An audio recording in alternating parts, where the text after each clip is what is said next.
Good morning, everyone. I am so grateful and so honored and so excited to be here.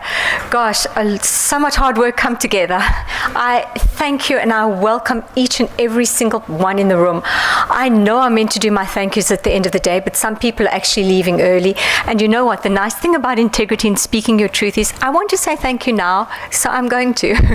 So thank you to everyone who's flown in.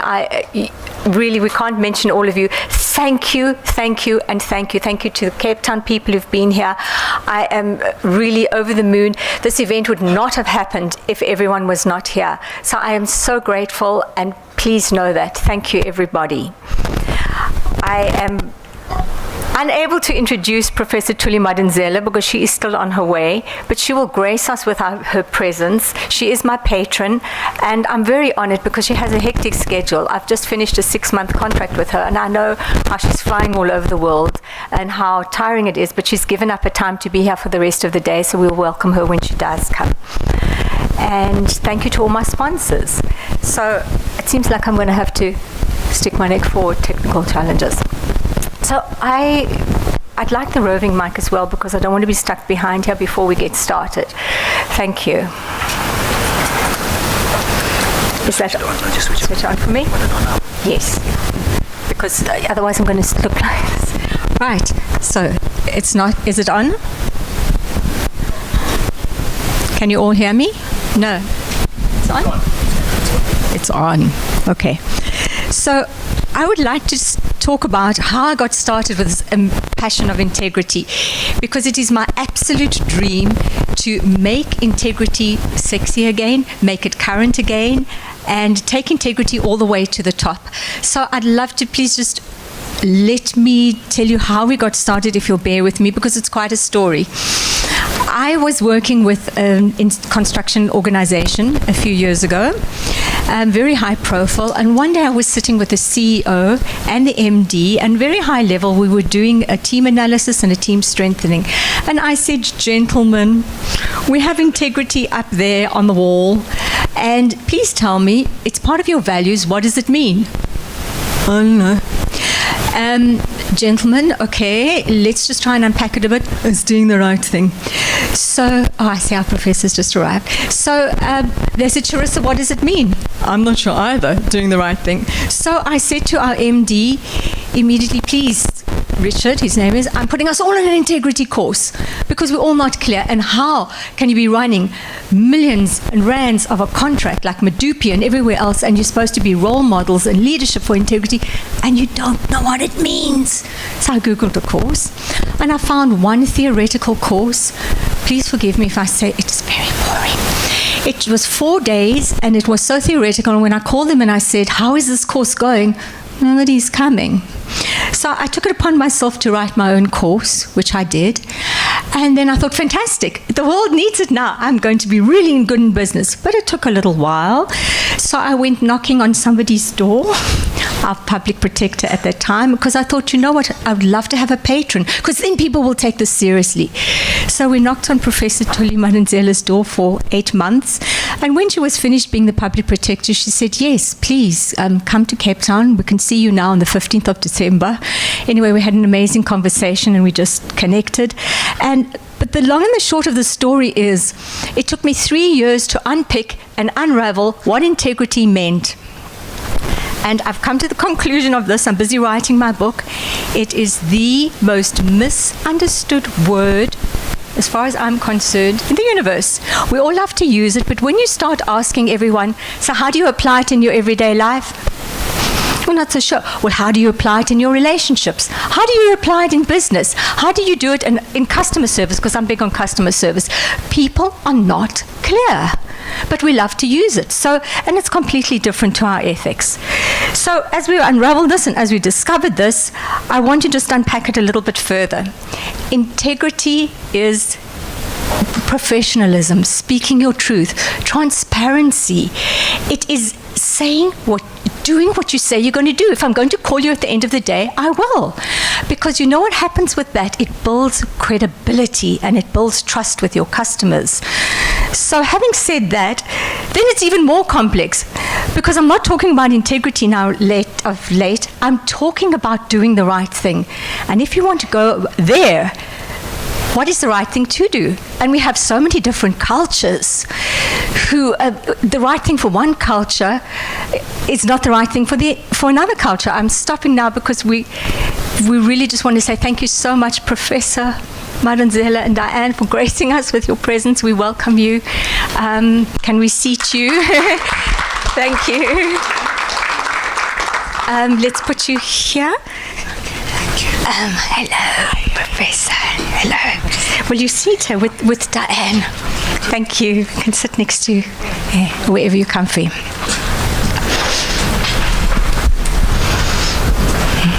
Okay, so doing the right thing is extremely complex if we're looking at different cultures. What is the right thing to do? And even recently, I've just had an argument with someone because I did what I thought was the right thing for me, and it wasn't the right thing for them. And then you take that we've got different levels of integrity. If I think arrogant enough, I'm sitting on a 7 maybe, someone else may be sitting on a 3. So how do we move forward with that? And for me, that is the crux of everything that I do, and that's part of the training that we talk about. So if we look about integrity lapses, and I want to speak specifically in terms of customer integrity lapses, but here's the thing. Integrity costs nothing, but when you lose it, you lose everything. And you know what? There is no going back. There's no being able to climb to the top once we've lost that. Once it's gone, the credibility has gone completely with it. So what I'm asking, and I'm jumping a little bit, we have such amazing people in this room. We have such potential mind power. I'm asking everyone this afternoon to lend us your ear and help us find a way forward if you believe that integrity is the way to go. And I think with the dark cloud hanging over our society currently, that's what we need to do. So I want to talk a bit about, again, doing the right thing. And I want to talk about specifically just an incident that just clarifies it for me. I was watching TV a while ago, and Piers Morgan, that's right, was on the TV. He was looking at people who've been imprisoned. And here was this young woman, she's just out of her teens, she was in the early 20s. She was in prison for life. No parole whatsoever for committing a murder, and she wasn't even present. Now, let's figure out how. God bless America for their fantastic, strong rules on law. So here was this lady. Do you know what she did? She had a job. They were doing drugs, and she had a job. She had to lure in this youngster who had drugs, and her 2 friends were supposed to beat them up. But all she had to do was lure them inside. But something went wrong, and he put up a fight, and he was killed. So she actually even just ran away. She wasn't even present. So here's the thing. 4 lives are ruined. She's in prison for life, but she had a choice. And this is the focus of my integrity. She had a choice. She looked at this young man. She still said he was very good looking. And she looked at him, and she could have said, run for your life. But she lured him in, and it is that split second where I break up integrity. It is the choice. It is the thought. Shall I do the right thing, or shouldn't I? And that is the cause of everything around where I believe integrity is. It's those self-thoughts, it's the reflection behind that says, do I do this? What are the circumstances for the future if I choose that? Again, some interesting examples. I have a new wonderful pool clean team, and they've come in and they want the keys to my home. Fine, how can I trust you? He says, my team are amazing. And he was telling me of the one gentleman. They were at this very wealthy house, and the lady left her diamond earrings on the side of the pool. And his team picked up and said, please give this to her. You know, she's lost them. She's going to be looking for them. But he had a choice, and I want to know, what did he think when he had these diamond earrings in his hand? I can choose to quickly put them in my pocket. It's fantastic. I can give this to wifey for the present. I can do so much with it. Or should I hand it in? It's that split-second choice that, for me, that is crucial. So, coming back to organizations and coming back to customer service, you know, with social media being what it is right now, something negative, someone goes wrong in an organization and it's there for life. Now that we've got, thanks to Google, I Google every single organization. If someone has said something negative, even if it's a nail thing, I won't even go to them. So we have to be so careful of our integrity. But the way forward, how we do that, and these are some of the questions I'd love to ask you this afternoon. How do we integrity-proof our organizations? How do we strengthen integrity? And what policies and procedures can we put in place? And do we need to do that at some point? Because remember, ethics we can enforce, and integrity we can't, but the two do go hand in hand. So really, what I want to stand before you, I can talk about all the policies, I can talk about the way forward, but I'd love that to come from this room. But I want to give one more example to just show what happens to me in customer service, because I know everybody else is going to be talking a lot more about organizations. So because I train customer service, I bought a quick meal. I can't cook. I bought a microwave meal, and in that microwave meal, I'm a vegetarian, as you may know. I opened it, I was eating it quickly, and I put a piece of chicken in my mouth.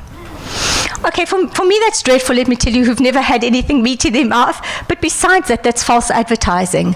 So the first thing I wanted to do is, lovely, let me go onto Facebook and tell everyone, and all my vegetarian friends, don't buy this. But I have to think. I have to take a step back, and I have to say, I train integrity. I can go on there. What is the right thing to do? And it took me a long time, because it was a very hectic time in my life. And what I did is I took photos. I phoned the store where we bought it. I reported it. The CEO didn't want to call me. I said, you better call me quickly, because this is serious. The long and the short of this is false advertising, and I said to him, please, we have to do something, and I'm going to do this right. I'm not going to try sue you. I'm not going to do anything, because thanks to me, they pulled back all of those foods. And then they separated their kitchen. But it was one little lady or one person who had a little lapse. Maybe she was forgetful. She put the wrong sleeve on the wrong thing.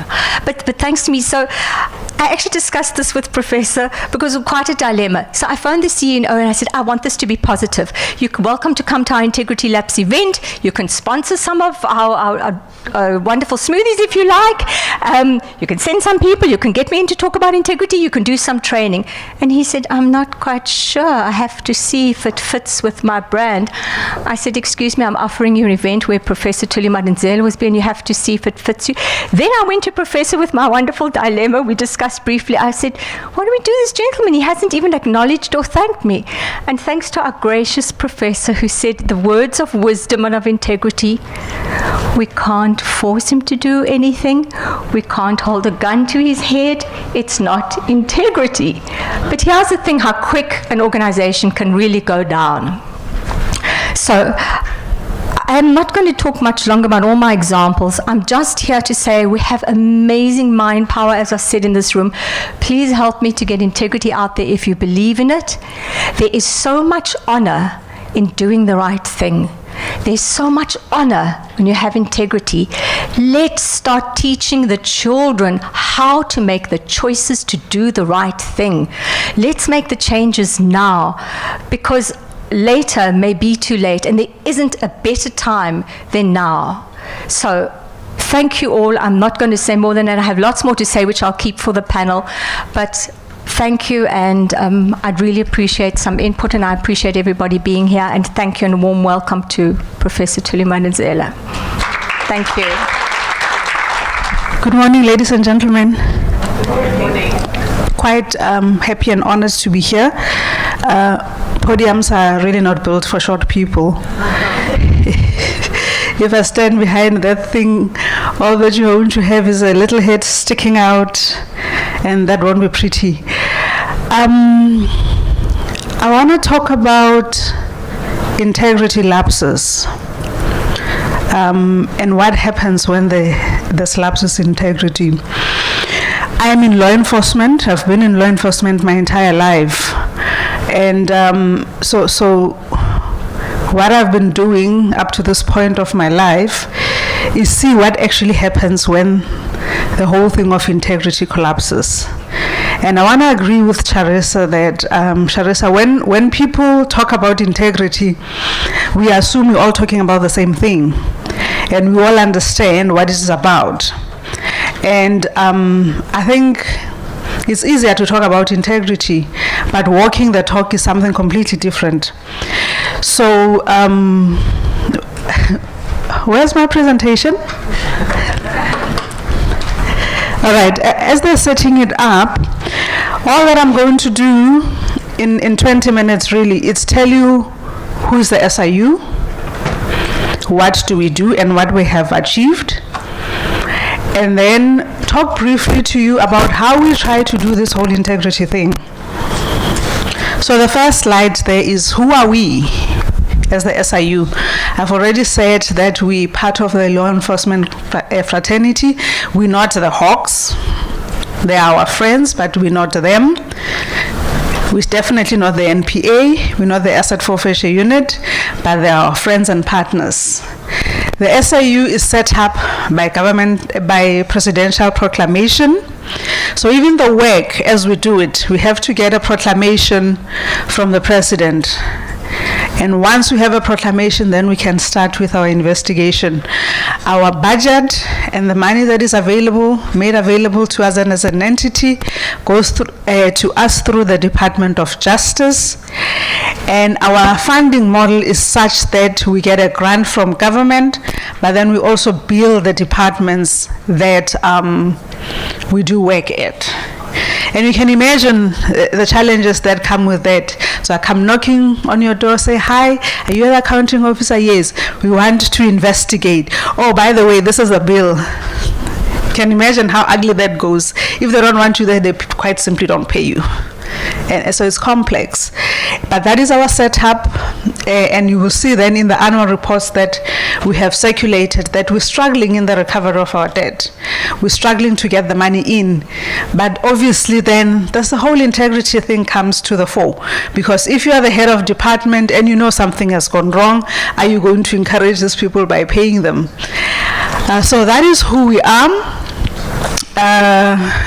We look at more than just finding out who did what, who had the integrity lapse, and send them their name to the NPA for criminal prosecution or recommend that they be charged departmentally. We do more than that. We identify the systemic problems and we say to them, if you're serious about integrity, if you're serious about your internal control environment, these are the things that you have to address to make sure there is no reoccurrence. And believe it or not, there are some accounting officers that actually take that seriously and make sure that they do their part to curb maladministration. That is the SIU mandate. In more detail, I believe that you will still look at it, the slides, which I believe will be made available to you, because I want everybody to know what the SIU does. What we do not do is arrest people. We do not arrest, and we do not also prosecute. We depend on our partners in the law enforcement agencies to do that. You might have seen that a couple of weeks ago, the head of the SIU, Advocate Mutibi, came out, guns blazing, and said, we have referred so many cases to the NPA, and yet we do not see the prosecutions. So we are friends, but also we call each other out if things are not. And that's what integrity is all about. That everybody must do their part. And if one person doesn't do their part, the whole thing can then collapse. We have powers to subpoena. That's the middle block there. We have powers to subpoena. We can do search and seizures. And we can also call people and interview them under oath in the manner in which we conduct our investigation. What are the things that we investigate? Corruption, malpractice, and maladministration. You will recognize that that means that our mandate does overlap to some extent with that of the Public Protector's Office and that of the Hawks. But that is what we do. Our niche, ladies and gentlemen, lies in the bottom part. on the left, there where we talk about instituting civil proceedings. You know as well as I do that there are a lot of government entities that sit with contracts that shouldn't even be there in the first place. Because of lapses in integrity, somebody has made sure that their Mikey gets a contract and the person does not even have the capacity to deliver on the contract. And that's the nature of the SIU, because we can, in our own name, institute civil proceedings and set aside those contracts. And you will see the figures that I will mention in that regard. I'm not going to go into the detail of that, but the importance of this slide is if you look at the figures, for instance, the civil litigation, we're talking about billions in terms of contracts that are out there and shouldn't have been granted in the first place. If you look at the extreme right, I mentioned one example. So if you also were of the view that the snake is sitting like this and it never really does nothing, these are some of our excesses. I mentioned this because this was in the newspaper in the last week, where somebody was sentenced to 10 years imprisonment because of the work that we do. Government spends a lot of money. Land issues are a ripe issue at the moment. They are so matter. It threatens the fragile democracy that we have. Government has spent millions to try and give people rights in terms of land. And some Einstein sitting somewhere decided to take the land for himself and his family. And the SIU investigated that. And this person is now sitting where they belong, in jail. And that is one of our successes, because that piece of land, the Department of Land and Rural Affairs wanted to give to a community to do land restitution in a proper way, in a very organized manner. This person tried to steal, and we were able to stop in Minis tracks. So these are some of our successes. I believe you will look at them again. You will see that I also mentioned there that we do recommendations for civil recoveries. So when it comes to disciplinary action, then you see the whole issue of integrity amongst the people that are charged with governance in organizations, because we make these recommendations for disciplinary action, and in some instances nothing happens. And then it brings into question the whole issue of whether we have the right people leading government entities.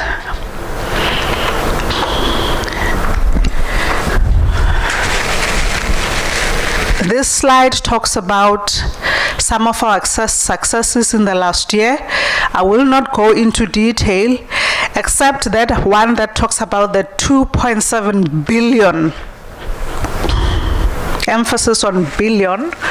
This is the value of matters in respect of which evidence was referred to the institution for civil proceedings to set aside contracts that were given in an irregular manner. We are in court in litigation in some of the matters. In some of the smaller ones, we've already obviously said to the department, you do the setting aside of the contract, because these are the reasons why the contract was not given. This has been the lapses in integrity, this has been the weaknesses in internal controls, and these contracts have to be set aside. But we also, as I said, do it in our own name. 407 million. That is the value of the contracts that we were able to set aside in 1 year. So this is 17-18. So irregular contracts, contracts given under the table, contracts given in a shoddy manner, shady deals, we have set those contracts aside.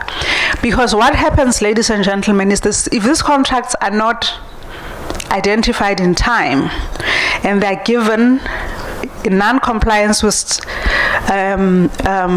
prevailing prescripts, what you will see is the pothole on the newly built-up road. What you will see is communities that are sitting without water when government has spent money. You will not see the contract that is given in a shoddy manner, but the results you will see. And so this 407 million is those instances where we're able to step in before things went wrong and we actually got the contracts cancelled. Right. You will understand that if we do that type of work, if we have to be amongst those trying to make sure that government's money is not going to the wrong pockets, we need people with integrity. And so we've got our own internal processes to ensure that the men and women that work for the SIU are not the type that you can give a brown envelope and get an outcome that says the contract is fine. So we take integrity and ethical conduct seriously within the organization to make sure that when we get a report, it is the best report and nobody has been led astray. So what do? We do surveys to check whether we're all on the same page and we understand what integrity and ethical behavior is all about. That is important in an organization because, as Charissa was saying, not everybody understands this thing and we assume we all know and we're talking about the same thing. We ensure that there are proper processes for whistleblowing. Just because we all started with integrity doesn't mean that 3 years down the line we're still on the same page. So we ensure that there are internal processes to blow the whistle, to rat on somebody, to be the impimpi. If your colleague next door has lost their integrity and their compromise, we make sure that there's processes to blow the whistle internally. We protect the whistleblowers internally, and we make sure that there's a proper follow-through. Charissa, I have not checked time. Somebody give me a sense of how I'm doing for time. 8 minutes left. Including Q&A? Not. All right. Okay, so I'm still all right. We've got policies, an ethical code of conduct. You will know that most institutions have that, but we drive it. We don't put it there. So we have snippets. We will get pop-ups on the screen to say this. We will do write-ups. Nazreen, who's one of my colleagues that is with me, writes the articles to ensure that issues of ethical behavior, issues of integrity are top of mind. Because sometimes when you make the decision, and whether it's going to be an ethical decision or it's integrity kind of mindset, it's because of what you've been thinking all along. So we make sure that our employees have integrity, ethical behavior top in mind. We try and give guidance in terms of ethical dilemmas, that if you're unsure, speak out, ask. If somebody gives you a gift and you think, this looks like, we're being too friendly here, what is this? Ask, talk about it, instead of suffering in silence and wondering, why is this person thinking I'm going to take the gift? Awareness training on issues of awareness, Lisedi drives that. We try to make sure that we talk about integrity all the time. She drives the processes. When I meet with the regional heads, the issues of integrity are top of discussion. So integrity, ladies and gentlemen, I can go through all those things, but I'm not going to do that. The point I want to bring across is it can't be something that happens because there's a policy or a code of conduct. Something that you have to live, have to walk the talk every day, have to remind your people, you have to give guidance, and you have to have those conversations on an ongoing basis. Otherwise, it becomes meaningless. So if you look at other organizations, you will see that when you apply, you are screened. They check if you have the actual degree that you claim to have. They check if you have the experience. They check if you have a criminal record, and that's it. So the next day you could be arrested for drunken driving. You can then get yourself into financial difficulties, which are some of the things that lead to lapses in integrity. But nobody knows because people don't do risk screenings. So if you want to drive ethical conduct and integrity in an environment, it can't be a once-off. It's something that has to be done on a regular basis. If somebody is going through financial distress in your organization, that is a risk for lapses in integrity. It is a risk and it has to be managed. So we don't say that if you have an employee and they run into financial difficulties, you must put them out and make him suffer even more. No. It is that those risks have to be managed. He has to be assisted. He has to be taken out of activities that put him at risk of his integrity and his ethical behavior being compromised and put on a back foot. We do an annual declaration of assets. You will be amazed how much you can pick up when you do that. If you have a municipal manager and they have a salary and his assets are way above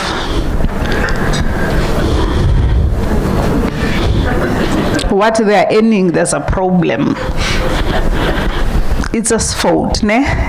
There's a story right there. So that is one of the things that we do to ensure that none of our people are living beyond their means and none of our people have undeclared wealth, because when people are not telling you what they have, it is because where they got it is a problem. So those are some of the things that we use to ensure. You cannot force somebody to have integrity, but we do all these things to be able to pick up where there are integrity lapses. As I said, I'm not going to go through all of that because my time is running out. So what do we see in government? We do many investigations, and I will not give you the detail of that, but what do we see in terms of integrity and lapses in government? Greed. Greed will lead people astray. It has led people astray. You will not believe the number of times that where we do work and we identify that there was exorbitant amounts being spent for things that should have cost far less. Is it because government officials do not know what things cost? Absolutely not. Everybody knows what a loaf of bread costs. So if government is spending 3 times for a road as opposed to what it actually costs, it's because there's greed. Somebody's hands needed to be greased. The contractor felt that government is asleep and therefore they were going to make the most of it. And the excuse is that government officials are corrupt. So if you get an opportunity, make the most. But that in itself is problematic because it says there is no integrity in how we build government. And many consultants do that, assuming that nobody will pick it up. And if you follow the SIU work, we will know that government leases government buildings across the country. And one of the best and one of the cases that the SIU has done is looking at government leases. How much is government paying for the leases? You will not believe the number of landlords that have charged government for parking when there is no parking. You know why? Because they know that nobody's coming to check. We will come to check. We will find you and we will recover the money, and you will know the snake doesn't always sit like that. When there's loss of trust, there's lapses in integrity. If you are my boss and I have seen that you do not walk the talk, it affects me as an individual. If I work in an environment where people are still stealing, plundering, and misusing government, it affects my behavior as a junior employee, and it leads to lapses in integrity and ethical. Falsified reporting, you have no idea. We hear about the Steinhoffs and this and that, about auditors, fanciful and creative reporting. you have no idea how much of that also happens in government. To hide and create a view that everything is in order. We will look at it. Poor organizational culture. We say things that we don't back up by concrete steps, and therefore we put people in a position where the organizational vision and mission, which talks about integrity and ethical conduct, is actually just a pie in the sky.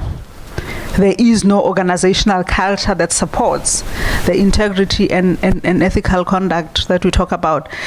Where our leaders are not held accountable for delivering in line with the mandate or using government resources effectively, there will be lapses in there's perceived pressure, whether pressure amongst each other, or they will say they throw names.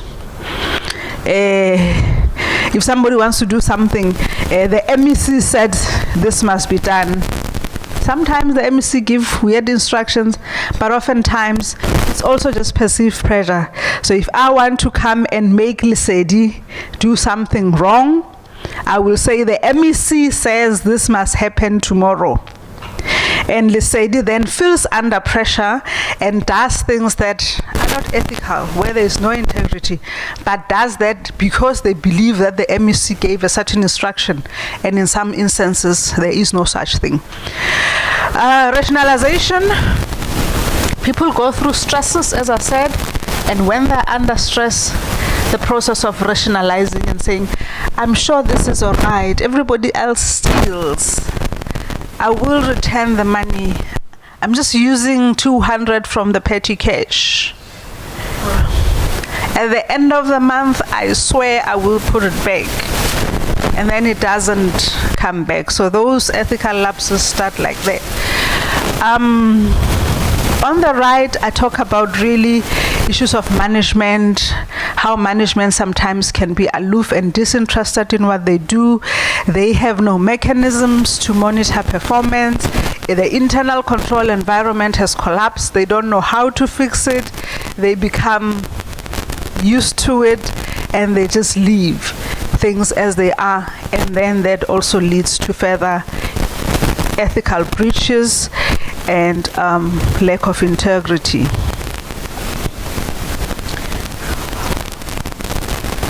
Integrity puts people in a place of wholeness. Nelson Mandela said people are born good. Ne? There are things that cause them to turn bad. But people are born good, and integrity conveys a sense of wholeness and strength. When there is a breach, the opposite happens. Integrity is a choice. You know the example that you're making, it's a choice, it's not an obligation. What you do is you build the internal control environment to support them, and you keep issues of ethical behavior and integrity at the forefront so that it is then the natural choice that they make. That is how you build integrity and ensure that people stay true to the values and the ethics that they've built and have chosen for themselves. And that becomes part of your organizational culture. When we did a study tour to Hong Kong to try and find out how they've got this turned around, because if you look at their history, 20 years ago, Hong Kong was among the most corrupt countries. Now, everybody's an impimpi. If you do something funny, they will rat on you. Somebody's gonna say something to the ICAC, which is their anti-corruption body. But that is because many years ago, they started an educational drive, starting with young children, teaching everybody. We will not turn the country around and make the public servants to be ethical by throwing people in jail. It's gotta be teaching the young people, teaching public servants, and inculcating. So before you catch integrity, it's gotta be taught. It's gotta be taught repeatedly. It's gotta be demonstrated by ethical leadership who are accountable, and then everybody else catches it. I will skip that slide and then close by saying that corruption thrives if me and you, who have the right, integrity, and ethical behavior, keep quiet and do nothing. That is my story, and I'm sticking to it.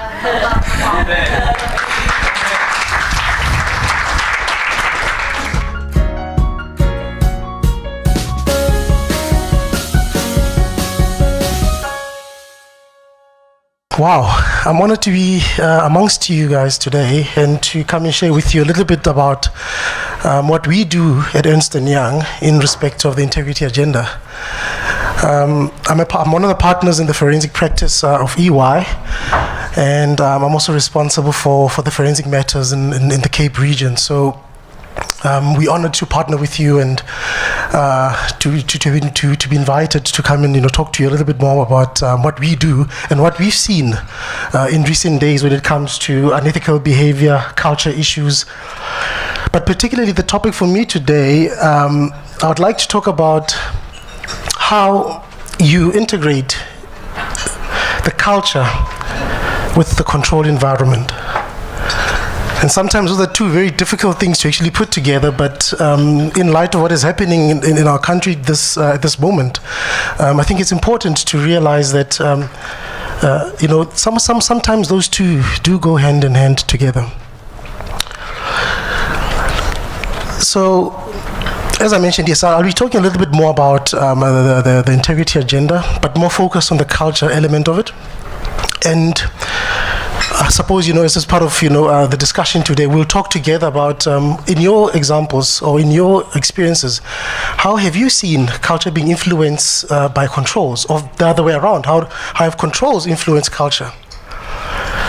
But furthermore, what we'll also do during the discussion today, I'll talk to you about what we've done for some of our clients, where we've been able to bridge the gap between the culture and the controlled environment, and how we've been able to help some of our clients in terms of being able to measure some of the impact of poor culture or unethical behavior within their entities. We did a study earlier on this year. We call it the 15th Global Fraud Survey, and as with most of our clients, you find that the majority of the people believe that they are ethical. And like, for example, one of the survey questions we asked was that what is your view as in terms of the importance of integrity? And the majority of the respondents obviously said, yes, we believe integrity is the most important thing ever. In fact, there's been studies that have been done to actually indicate that organizations that work under with the culture of integrity actually outperform others. But the question comes in to say that, okay, now, but whose responsibility is it to actually manage integrity? That's where we see the gaps.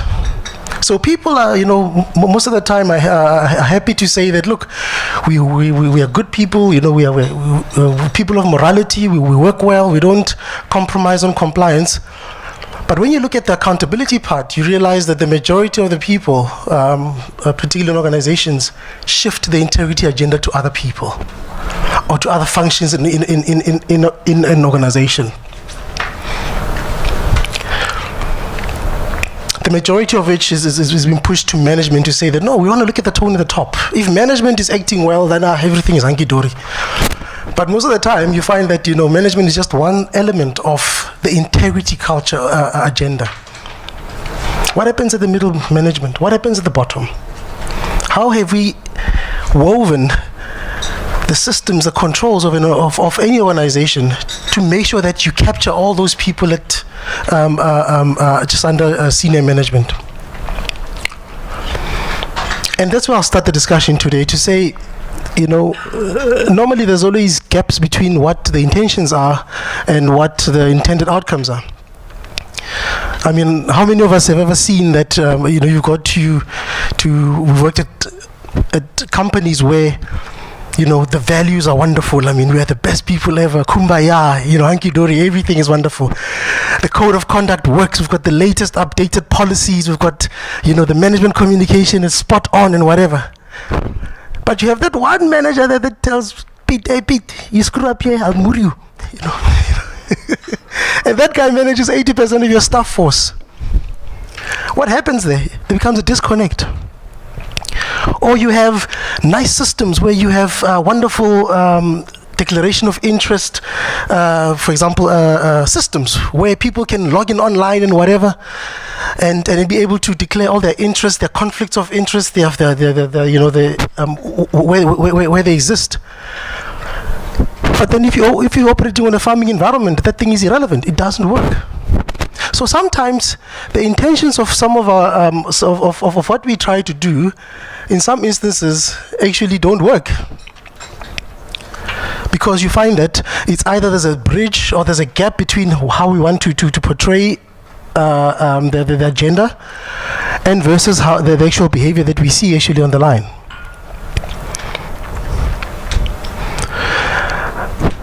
So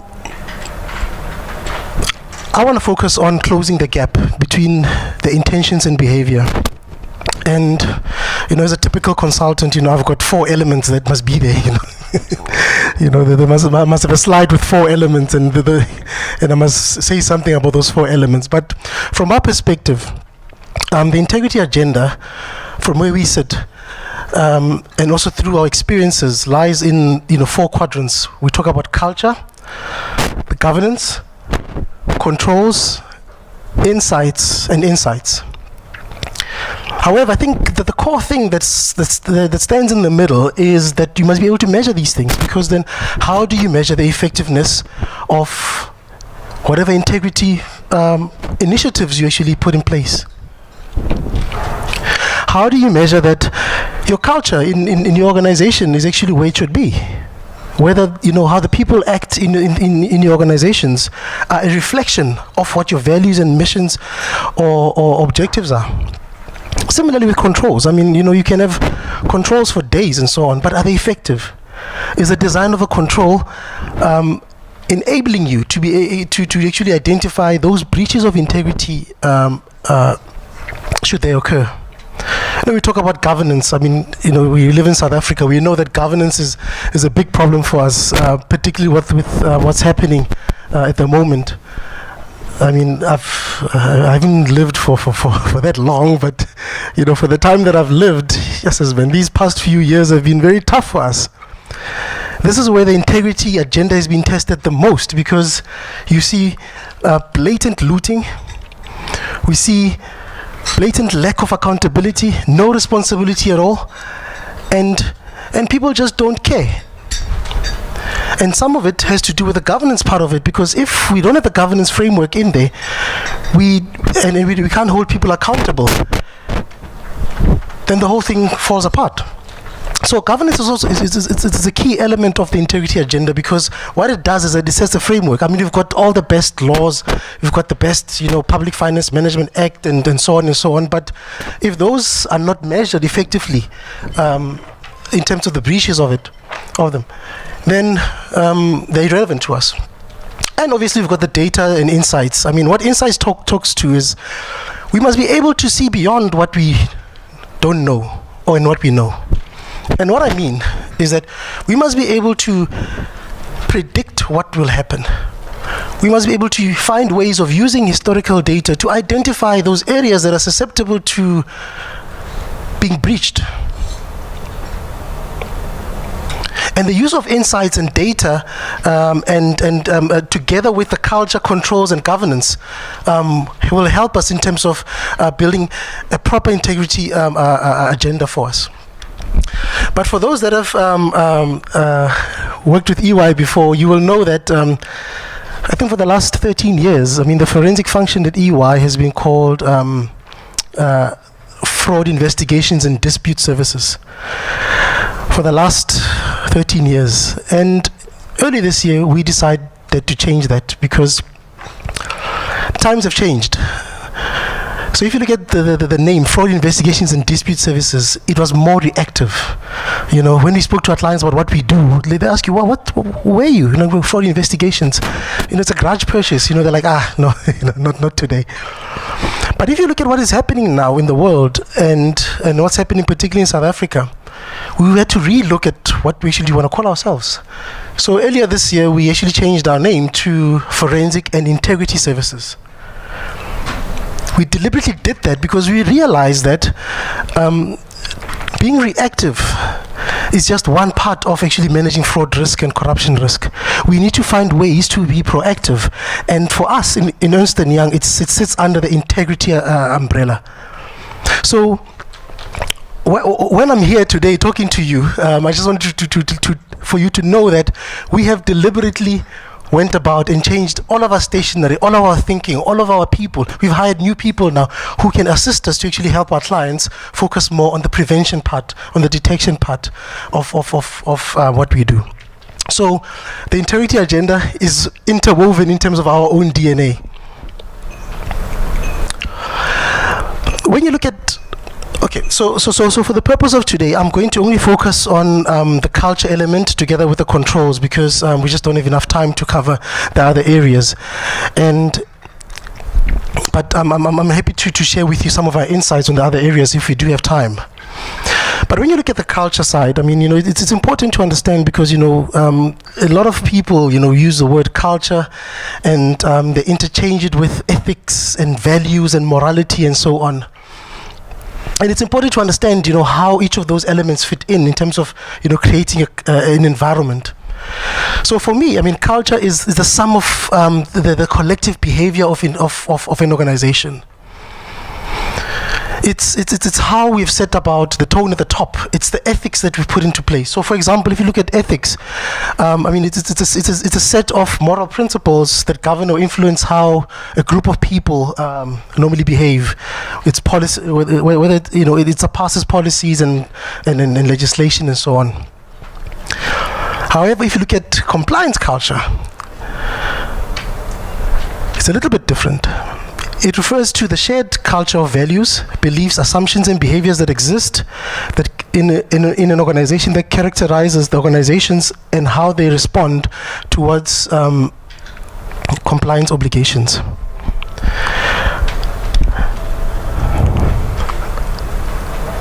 And why that is important, ladies and gentlemen, is because... Sorry, let me just switch my phone. No, someone is looking for me. They just knew that, this guy is about to present. Let's just call him.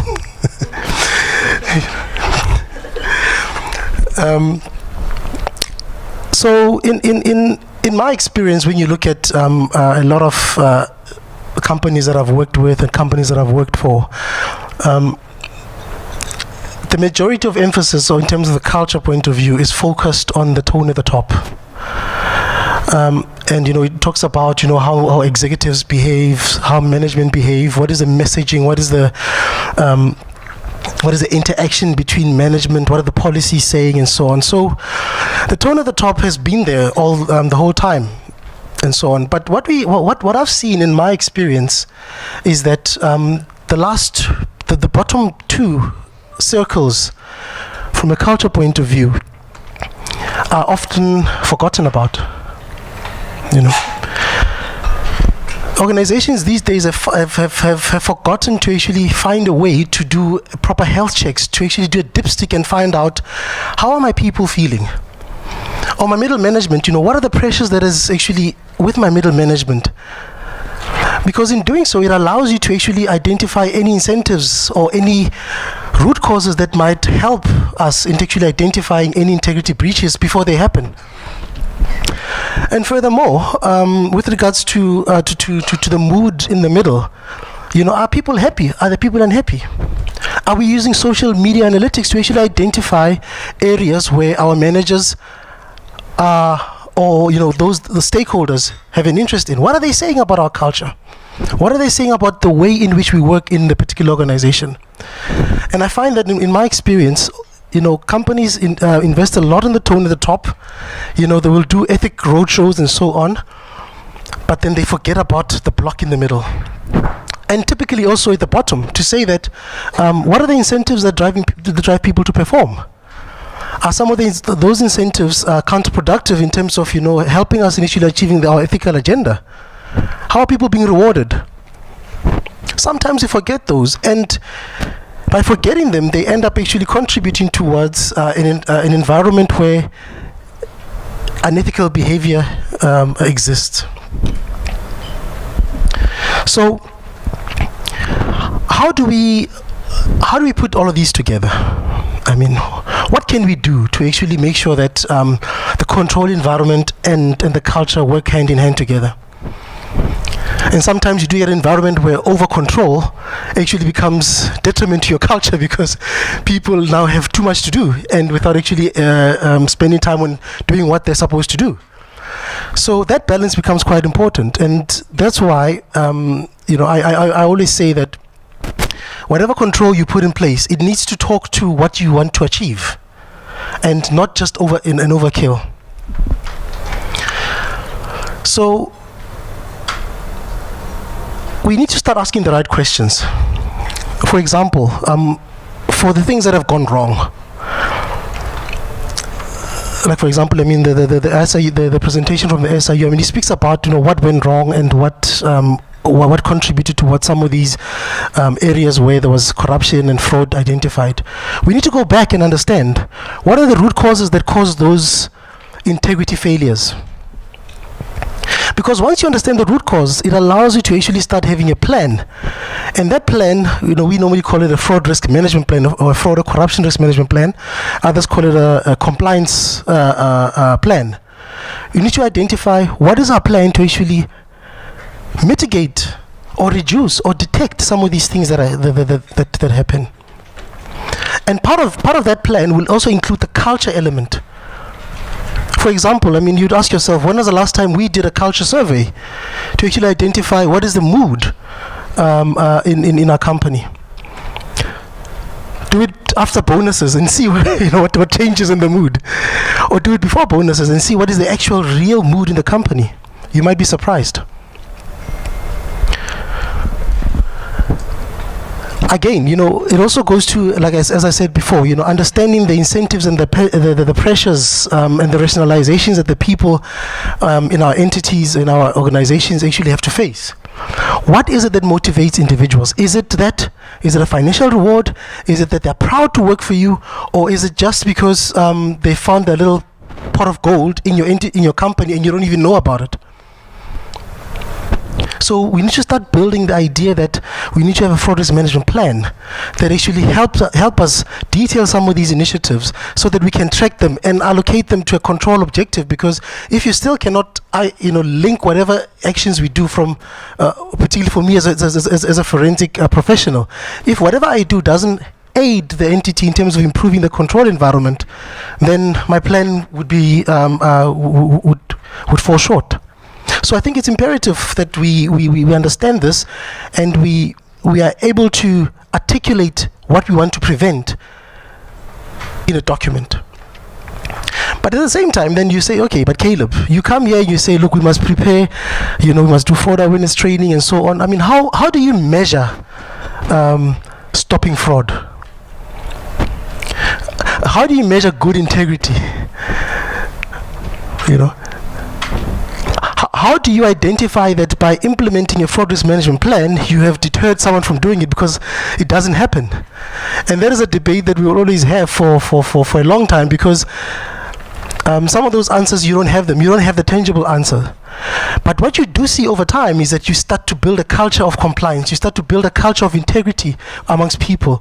You start to have people that know that they'll be held accountable, and as a result, it has an indirect benefit, not only from a profit point of view, but also from a moral point of view. People will be proud to work for that company.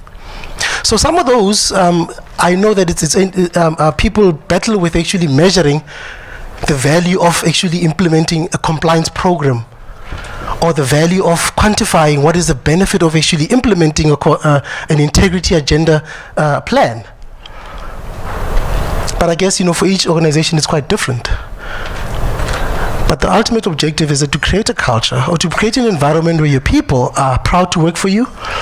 They are free to report any matter to you or to the relevant stakeholders.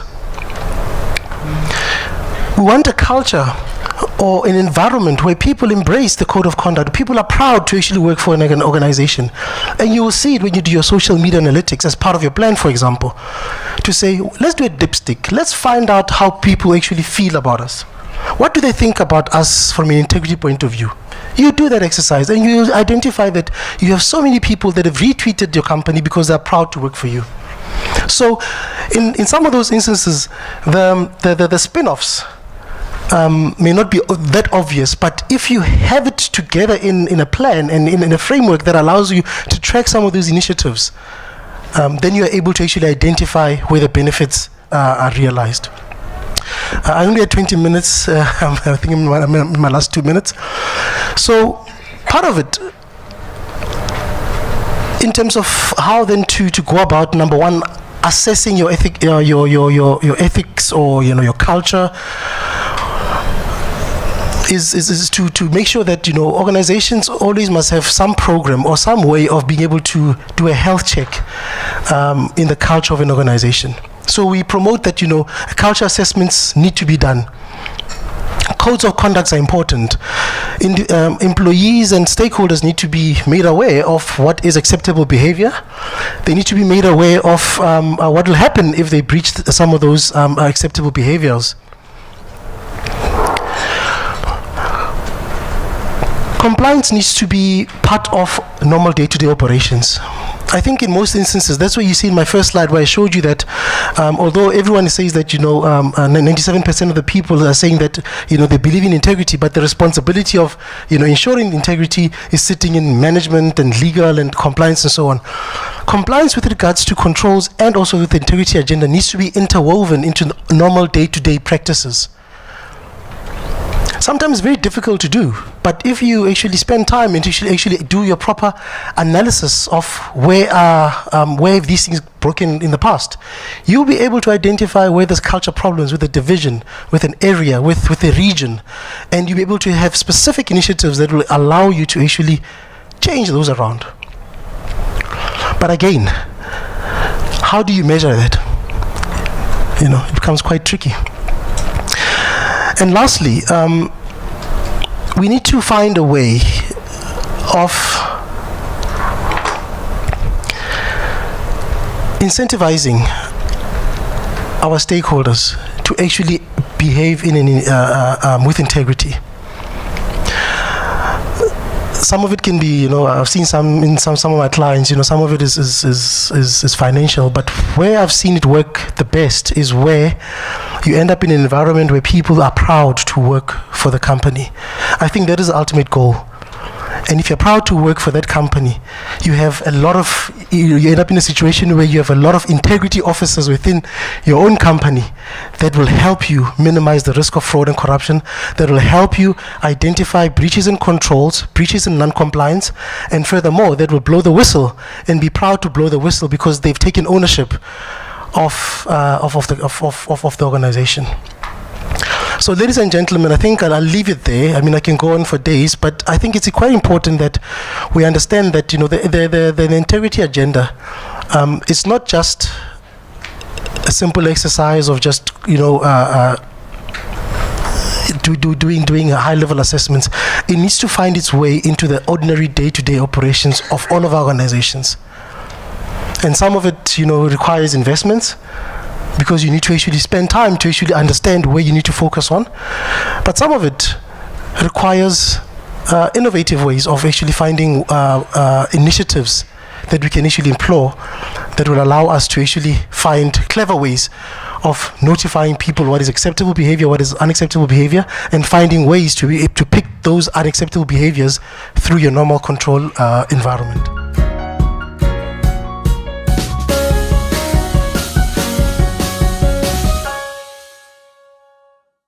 Thank you, Hadley, for that kind introduction, and thank you to Charissa Bloomberg for bringing us together to engage in a conversation that is timely. When I prepared this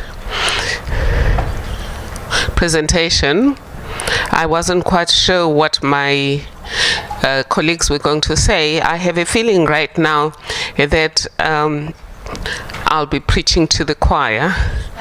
Well, I was going to preach to the choir anyway, because do you know what?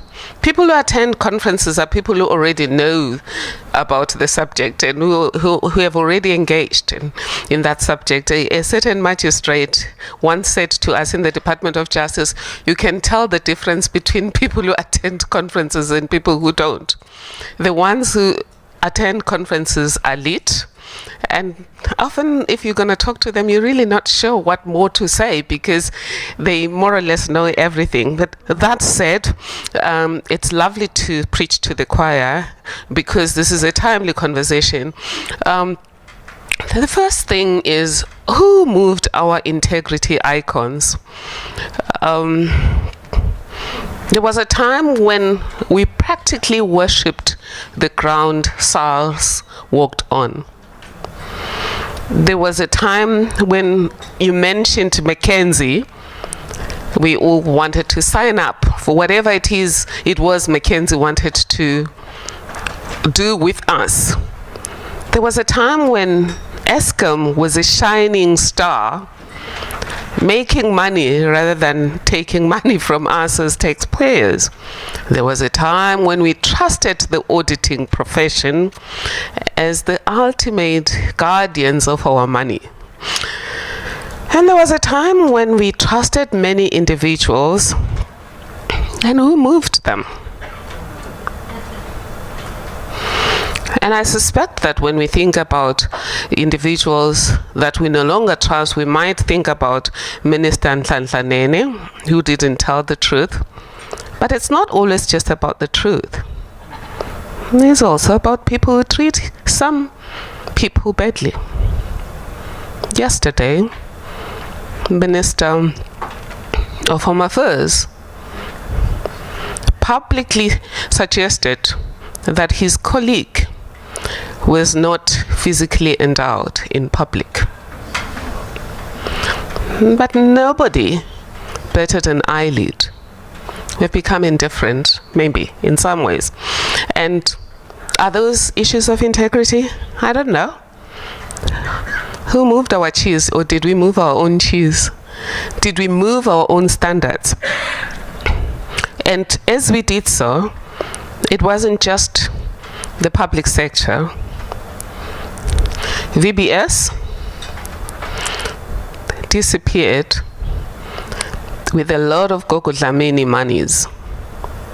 UJ, 2 professors disappeared with a substantial number of millions. Then there was Steinhoff, the New Age, NN7, Tiger Foods, and many others. In the process, public trust was lost. The question that arises is, how did all of this come about? And I'm certain you'll agree with me that before we lost trust in public institutions and companies, what left society first was integrity. So what is integrity? I like to think of integrity as the hidden dimension underpinning consistent ethical conduct. For my first visit to Nigeria, there was a traffic officer story that was told. The traffic officer had become rich, but very trustworthy. Everyone liked him, and his daughter went to a private school, and little 7-year-old going to a private school, and this private school had a little bus that collected the kids, and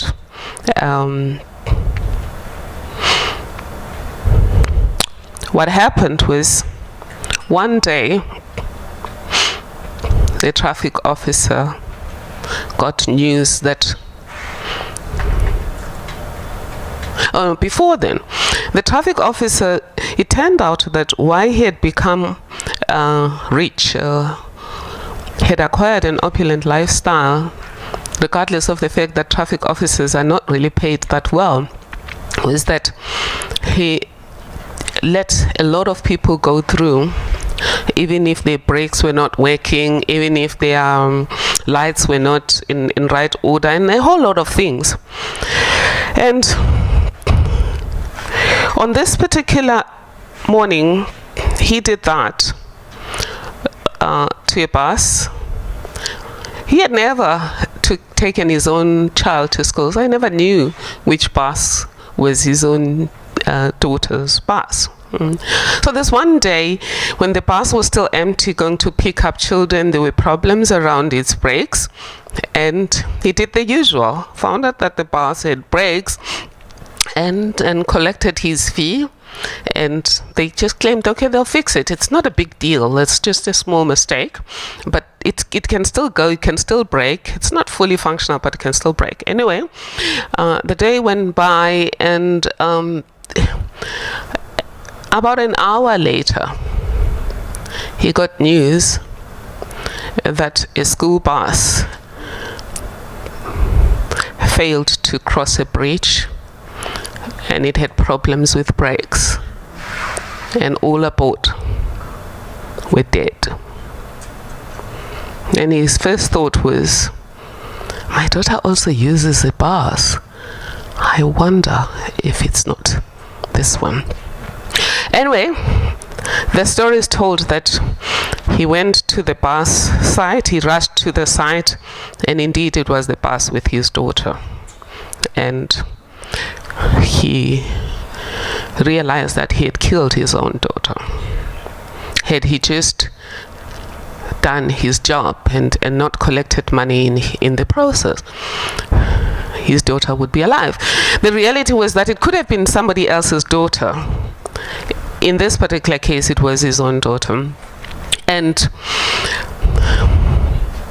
what he decided, though, was going forward, he was never ever going to do what he did again, because he never wanted another parent to go through what he went. So it didn't matter whether anybody was looking, whether there was a camera. I mean, in those days, traffic officers did not have those body cams that determine whether they're going to do the right thing or not. They had to police themselves. So he decided to behave ethically. And that's where, for me, I see a link between ethical conduct and integrity, but particularly ethical leadership, because he chose to lead himself now, that he was consistently going to do the right thing. But he did more than that. He also decided he was consistently going to tell the story to everyone who is going to get involved in corruption. It doesn't matter what form of corruption it is. That person must know that corruption kills. And in this case, it killed his only child, his only daughter.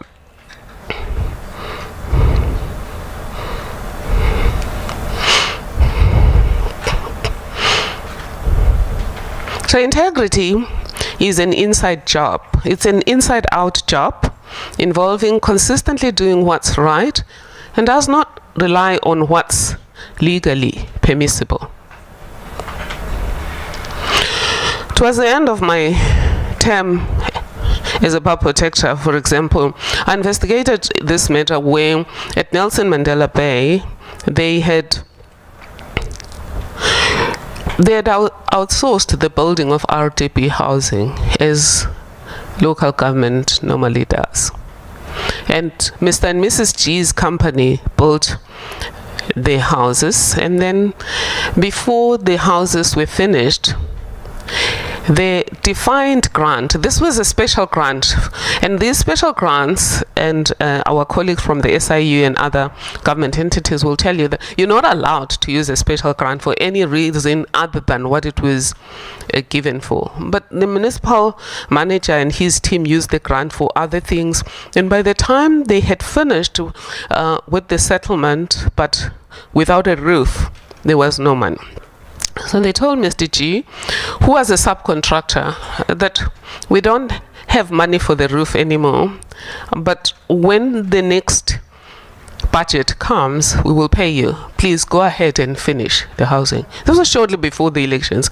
The Gs completed the RDP housing, and they did the roof, what they call the top structure, which is the roof, the ceiling, etc. They did that, and the municipality thanked them and gave away those houses, organized the fanfare that normally goes with presenting the RDP housing, and where they get a cute grandmother, somebody like Charissa's mom, and they make them pose next to the RDP house, and then they give them the key, and everyone feels happy that government is doing the right thing, and they did just that. And now Mr. and Mrs. G asked for their money for the top structure. Remember, they were a subcontractor. Nelson Mandela Bay said, "We don't know you." They didn't say, "We don't owe you." They said, "We don't know you legally." Because legally, for us to owe you money, you must be in contract with us. You must have a contract with us, or we must be linked to you through the law of delict, in that we did something negligently that affected your well-being. And Mr. and Mrs. G asked the original contractor to sue. The original contractor had no incentive because he hadn't put any capital outlay from his own pocket, and he didn't have money. It's costly to sue, and there are no guarantees. Anyway, Mr. and Mrs. G did sue, and they lost the case. The court agreed with government on two grounds. Legally, we don't know you. And secondly, we didn't ask you to proceed in writing. In terms of the original contract, any directives to you had to be on contract. You'll agree with me that what happened in terms of the law was fine. And this is where Justice Ismail Mohammed kept saying at the dawn of democracy, the journey that South Africa needs to embark on is a journey of aligning law with justice, closing the gap between law and justice. And often people argue in Parliament and everywhere else on the grounds of the law, forgetting that not all that is lawful is just, and not all that is lawful is ethical. And you'll agree with me that this was a grave injustice. You'll also agree with me that this was unethical. You must also agree with me that these people had no integrity, because they said to this fellow, proceed. And then when it comes to pay, they find a scapegoat. But if you thought that lacked integrity, wait until you hear this part. We investigated this matter. Well, initially our staff rejected this matter. When the matter came to Kevin and I, the Deputy Public Protector and I, on appeal, we decided that we can investigate it, because the Public Protector does not investigate contract or delict. We investigated improper conduct in state affairs, and all we needed to find out was the improper conduct, and the inquiry was always the same. What happened? What should have happened? Is there a discrepancy between what happened and what should have happened? If there's a discrepancy, is it justifiable? Can it be explained? And if it can't be explained, should we call it improper conduct? And once we find that there was improper conduct, we had to ask,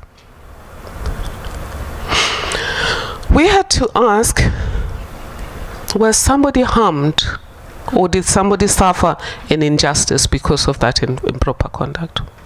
And we found that obviously the Gs suffered an improper conduct. What happened? The municipality chowed money that was meant for RDP houses. What happened? The municipality failed to issue instructions in writing, because it's their job to issue the instructions in writing. If they're not issued in writing, they can't get the benefit of their own wrongful conduct. And with the Gs harmed, certainly they were harmed. Then the last question was always, how do we place whoever has suffered an injustice as close as possible to where they would have been but for the injustice?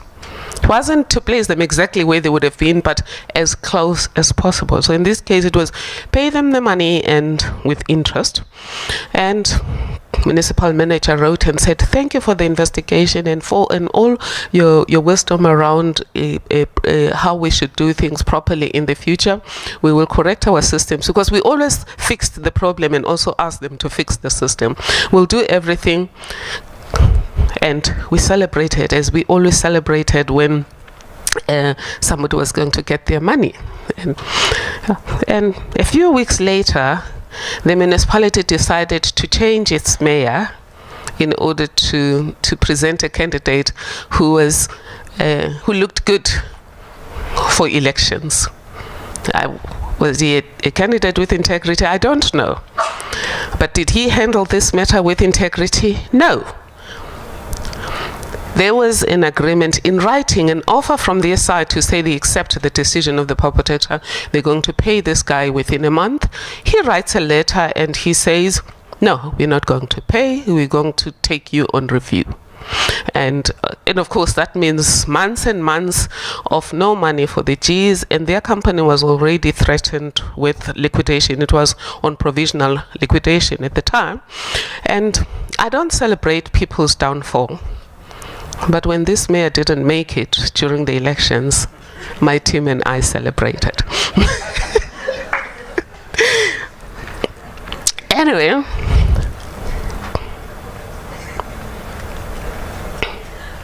so why is integrity important? A life or organization built at the expense of integrity is like a house without a foundation. It will eventually fall apart. It's just a given.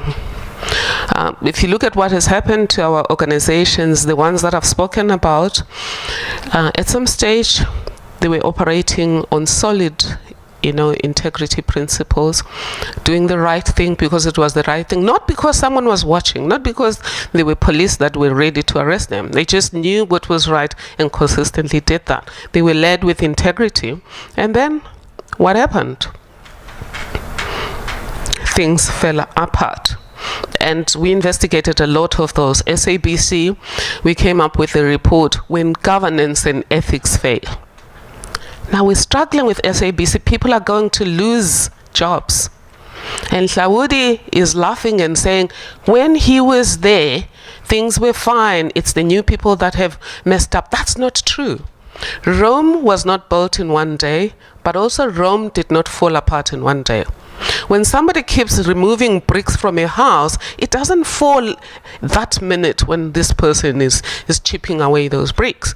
That person might be a distance away by the time the house falls apart. It's the same thing when somebody builds an organization of integrity. By the time it yields results, the person who built that organization may be long gone. For example, SARS, I think it started with the person just before Pravin Gordhan. We don't mention him a lot. You remember the first guy after democracy who built SARS? And they built a solid foundation there. ESCOM. It was people like Edward Kizweta and those people that built a solid foundation. And then it started chipping away when people like Dr. Ben Gubani got involved. So why is integrity important? Because organizations can fall apart, but our own lives can fall apart. And our own lives fall apart in two ways. Sometimes I look like I'm all together. Have you seen people who look like they're together? And then one day we hear that they committed suicide or they killed a wife. Whereas there are people who look together when they're not. Because often when it comes to lack of integrity, actually, people choose to look good other than to be good. In fact, I can say that based on my work as a power protector and just generally as a human being, I've found that when it comes to integrity, there are two things in organizations that kill integrity. One is individual and organizational desire to look good as opposed to be good. And that would mean covering up. Whenever there's a small mistake, you cover it up because you have this unquestionable, unquenchable thirst to look good as opposed to be good. And when people make mistakes, you hire them. Same thing with people. So that's one major reason organizations fall apart. But another one, I have no better word other than to say it's bum money. It has nothing to do with sex. It's just why organization fall apart is bum money, and I'm going to talk up to that a little bit later.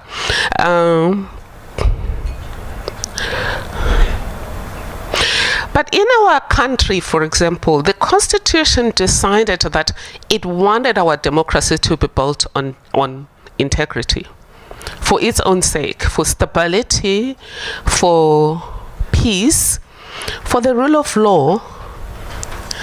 Because, as the Chief Justice said in the EFF case on the 31st of March 2016, when people can't trust our systems, they're going to resort to self-help. And increasingly we're seeing our people resorting to self-help. But when everyone resorts to self-help, none of us are safe. People built democracies because they were creating units where there's order, there are rules, there are ways of settling injustices or perceived injustices, disputes, etc. But when people feel the system doesn't work, everyone takes things into their own hands, and that becomes a problem. So because of that, our constitution, you'll see that it really emphasizes ethical conduct, proper conduct in state affairs. You'll see that in section 1, when it talks about building a society that is based on transparency, openness, democracy. You'll see section 195 that talks about the public service should operate with the highest level of professional ethics, and it mentions some of those ethical principles.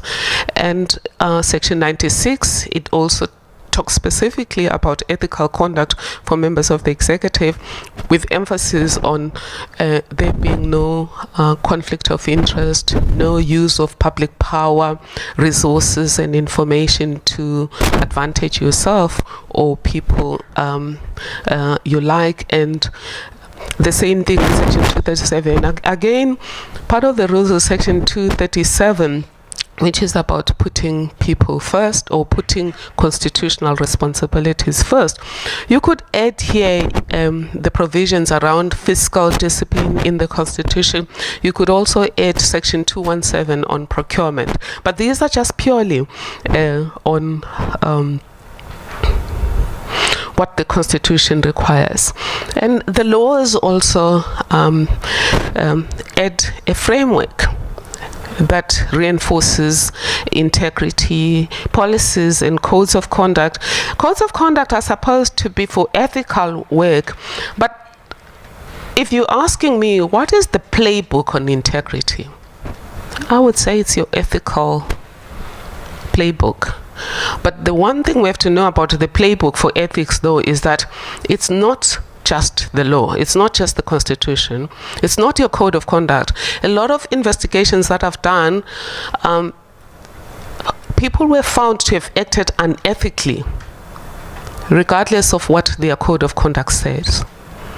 The IEC matter, because people can put the threshold for their own code of conduct too low, but universally what they're doing is wrong, so you'll still be found to have acted unethically or without integrity, regardless of your code of conduct. So it becomes important to look at the universality. You do agree with me that where there's no integrity, the cost of doing business is unduly high. For example, state contracts. The Auditor General has found that government spends 800 billion per year, and 1/3 of that money goes into fruitless, wasteful expenditure, corruption, etc. So basically 1/3 of the money that's spent shouldn't be spent. And in the end, what happens?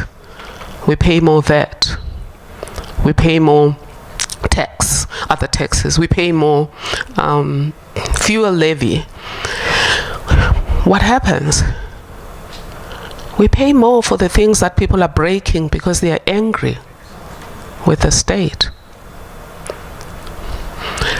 So that's the cost of doing business. But even in the private sector, when you don't trust people, the cost of doing business is high. For example, the poor pay more because business doesn't trust them. It's so sad. I mean, if you are evaluated, for example, for a loan, and you found to be not fully trustworthy, the interest charge on you is high. I've never understood that, because that makes it even more difficult for you to pay. But that's what they do. But something interesting. I got an interesting story from a South African business person doing business in the Congo. And he told me that in the Congo, there's two things he has to do. He has to make sure that the deposit covers all his cost before he starts working. And he must get the deposit in cash. That's the cost of doing business in an untrustworthy environment. So if we improve integrity, everyone wins. But one of the consequences of the lapse in integrity globally is there's lack of trust, particularly in democracy institutions. I mean, even if people are good politicians, nobody trusts them a lot. I mean, you should see, for example, with the UN midterms, people have chosen mostly younger people because they have no history of wrongdoing. Cortez, for example, is going into Congress as the youngest congressperson, although they call them congressmen, ever elected, because people don't trust the establishment. But good human beings are now suffering in the process because there's just a blanket thing. People like this don't behave properly. And that's how stereotypes come. People often have to deal with one person from one group, and they decide, oh, Arabs can't be trusted, black people can't be trusted, women can't be trusted, etc. And but the lack of trust in the world is part of the reason we have a fractured world. But what causes integrity lapses? John Maxwell says everything rises and falls on leadership. So whether we're talking about a church, you're talking about a home, whether you're talking about an organization or a country, everything rises and falls on leadership. Here's a story that was told to me by one of the grandmothers that attended the first Integrity Forum. It was a story of how leaders foster a culture of lack of integrity unintentionally. And I think Caleb mentioned some of it about what we reward and what we don't reward. So in this particular case, this king wanted an heir because he had no sons. He got the village to go look for sons, and they got three boys, three young men who were seen to be physically strong and also of highest level of integrity. They were compliant with Section 195 of the Constitution. So when people are choosing, they need to learn from this king. So three young persons who are supposed to be highest level of integrity were given seeds, 3 seeds each, to go and plant trees and then come back with fruit from the tree. Each one was given 3 seeds. The first one came back with only one tree that had borne fruit. The second one came with all 3 had borne fruit, and it was the best of fruit. The third one came back and apologized to the king and said, "My lord, I put the seeds in the best soil I could find, nurtured them, gave them water, fertilizer and everything. Nothing worked. I have nothing to give you back." And who do you think the king appointed as his successor? the no fruit one. Well, you see, I'm preaching to the choir because most people don't say that. Yes, he appointed the last one because they thought, the first two thought it was about the outcomes justify the means. Expediency, which happens in organizations. I had an organization where the people who got, when I first came as a perpetrator, the people who got the highest rewards were the ones who completed the highest number of cases, but with no investigations.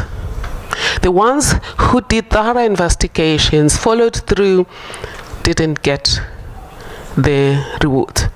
Because the performance management system was saying you have to finish 15 cases a month. Try finish 15 cases that the SIU is doing per month.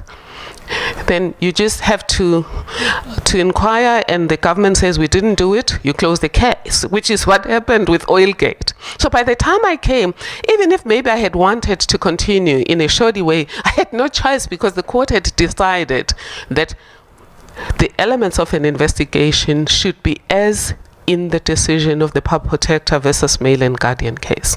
So those of you who are in investigations, look at that. Even if you're in civil society, that you should begin with an open mind. I've seen, by the way, investigations even from the private sector.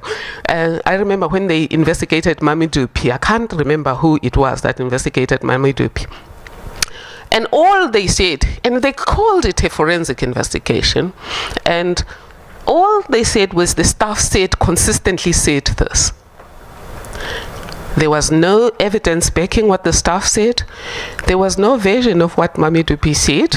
And but organizations would reward those because you move fast if you only get your information from one source. You don't do a proper forensic, because a proper forensic will require you to get bank statements, telephone, cell phone messages, triangulating their cell phones to see whether they were ever in the same place at once. It is a messy process. So this king did differently, but that's one of the integrity lapses. Who do we reward? Who do we not reward? But at a personal level, I think one colleague, I think it was my colleague from the SIU, who said it often starts from need to greed. But what need? When we think about need, we're thinking about the guy who steals from petty cash because they need money. But most need has nothing to do with money. Most need is the need to belong. You here, you are valued. Suddenly the people who value you, who are putting you on a pedestal, want you to do something wrong. And you know that if you're not going to do something wrong, you will be now excommunicated. In church they call it excommunication. But you will suddenly be excluded from things. You will suffer those consequences. And this is what happened in this investigation.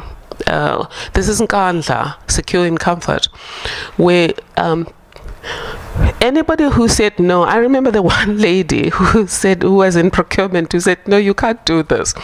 They literally moved her from her job, just like that. Off you go.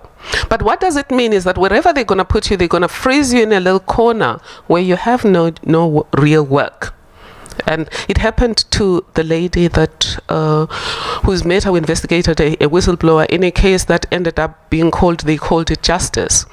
She whistleblower about the stealing of money in the Guardian's Fund at the Master's office. And what happened was she was the one who was put in a little corner where she wouldn't have that an unwelcome eye. And she became depressed to the point where she stopped coming to work, and then they fired her. Of course, we took her back. But other people struggle. The one whistleblower from KZN, for example, had just come in 3 months, literally 6 weeks into office. 6 weeks into office, she sees wrongdoing. They are paying for a jazz festival that never took place. They're paying for air shows, and yet they are the treasury. So she starts questioning, and she refuses to pay for those things. And then the next thing, when she refuses to pay and this thing escalates and she says she's not going to pay for theft of public funds, they say, well, we're going to tell the MEC about this and she's going to deal with you. And she goes on training. 6 weeks into office, she goes on training. She arrived in August. Sometime in September, she went, no, it was not even 6 weeks, because sometime in September, she went for this training and she got this letter that says, give us reasons why we should not suspend you. And what are the allegations? You're too hierarchical and rude. Literally, we used to talk about people get fired for using too much toilet paper, but this is one of those cases. But to cut the long story short, she literally lost her job for being too hierarchical and rude. And investigated the matter. Eventually, she went back to work, but it becomes a problem because we need to find a different word for imbimpi. Because imbimpi means a snitch, and I think it's a pejorative word. So we need to find a different word for whistleblowers. But basically what it means is people need to belong, they need to be seen to be loyal, and wrongdoers tend to demand a different kind of loyalty. I don't know if any of you have read the book by James Comey. Well, in my lecture on O.R. Tambo as an epic leader, I talk about a case where I was told that O.R. Tambo said to people, I want you young people to be loyal to me as your leader, to leaders of the ANC as leaders, and to the organization. But don't confuse unquestioning loyalty for unquestionable loyalty. All I need from you is unquestionable loyalty. Unquestioning loyalty is when you say to your colleagues or your seniors, you have the best garment, my lord, when they're walking around with no clothes, like the emperor without clothes. So, but what's the need here? A lot of people that we found here in state capture they did what they needed to do because they didn't want to be seen to be disloyal. They wanted to stay on.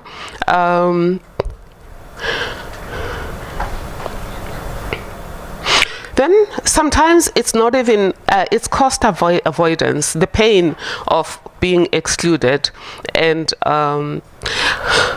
I don't want to say sometimes people don't need the money. Sometimes they do need the money, but you know that. I just wanted us to know that it's not always about money. It's the needs that people have are often about belonging, about keeping your job, about staying in the inner circle of the organization. But then there's also the cost avoidance in our volatile, uncertain, complex and ambivalent environment. From the corporate sector, the example I've given you earlier was mostly we found in government. What about the companies that get involved in wrong conduct?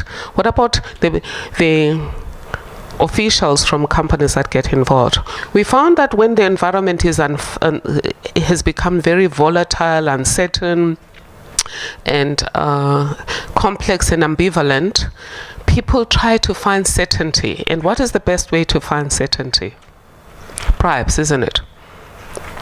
That if you don't know what's going to happen to your contract next year, and one of the biggest problems, for example, is short-term contracts. And short-term contracts make people find difficult to plan. If every 3 years the contract is going to be renewed, you don't know who's going to get it, and sometimes then it's going to get to the highest bidder, those that pay bum money. And if you don't pay it, so people then decide, okay, if you can't beat them, join them. And it's not just when people are tendering with government. My brother, for example, started getting involved in a community project building coffins. And I mean, there's so many people in Soweto. But what they found was, as you sell coffins, if you're just going to sell them, they would rather buy more expensive coffins. The buyer, because you're not dealing with the owners of the company, you're dealing with the buyers from companies, from the funeral parlors, but they would rather buy more expensive coffins, provided they have deals with whoever sells the coffins, that they do double receipting, double invoicing, that they invoice the owner a certain amount and then they get something else. This is what my brother said. So again, if you want to survive, because they had to close that coffin making company eventually, because nobody was buying, even though people were dying. And so people, to ensure that they reduce the volatility, they get involved in this. But it's a question of pay now or pay later, because someday the bribes will be discovered and your life will come tumbling down. I've given you an example here of when we faced onslaught as a pup protector. What was the pay now for us? Well, I mean, pay now started with simple things like being not invited to state functions. I mean, I used to be invited to all state functions, and suddenly, literally, all events, Human Rights Day, etc., from somebody who used to be sometimes sitting at the first table with visiting presidents from other countries, suddenly the dog ate my invitations. So I was now left with 2 invitations, one for the State of the Nation address and the president, and the DECO awards, and the presidential awards. Then the presidential awards disappeared. I was left with 2, and then the SONA arrived and the invitation didn't arrive. For my last year, I didn't get the invitation, but I had a difficulty here. I don't know whether we call it an ethical dilemma, but the difficulty was that Khet Johan Kutsi had already made me a dress. So I had to go begging to get my invitation for this one. And of course, they literally said it probably got lost, which was the proverbial, got lost in the post, although emails don't get lost, we know that, you know. So I was eventually only left with the DECO one, the DECO Ubuntu Awards. But what do you do then, other people? They give the scorpion a ride, isn't it? When you find yourself in this difficulty of being excluded, you comply, and you comply in such a way that a lot of the improprieties involve throwing other people under the bus. So I've given you an example of the scorpion story. Ethics in Africa used to be taught through fables and proverbs. And the proverb of the frog, that after the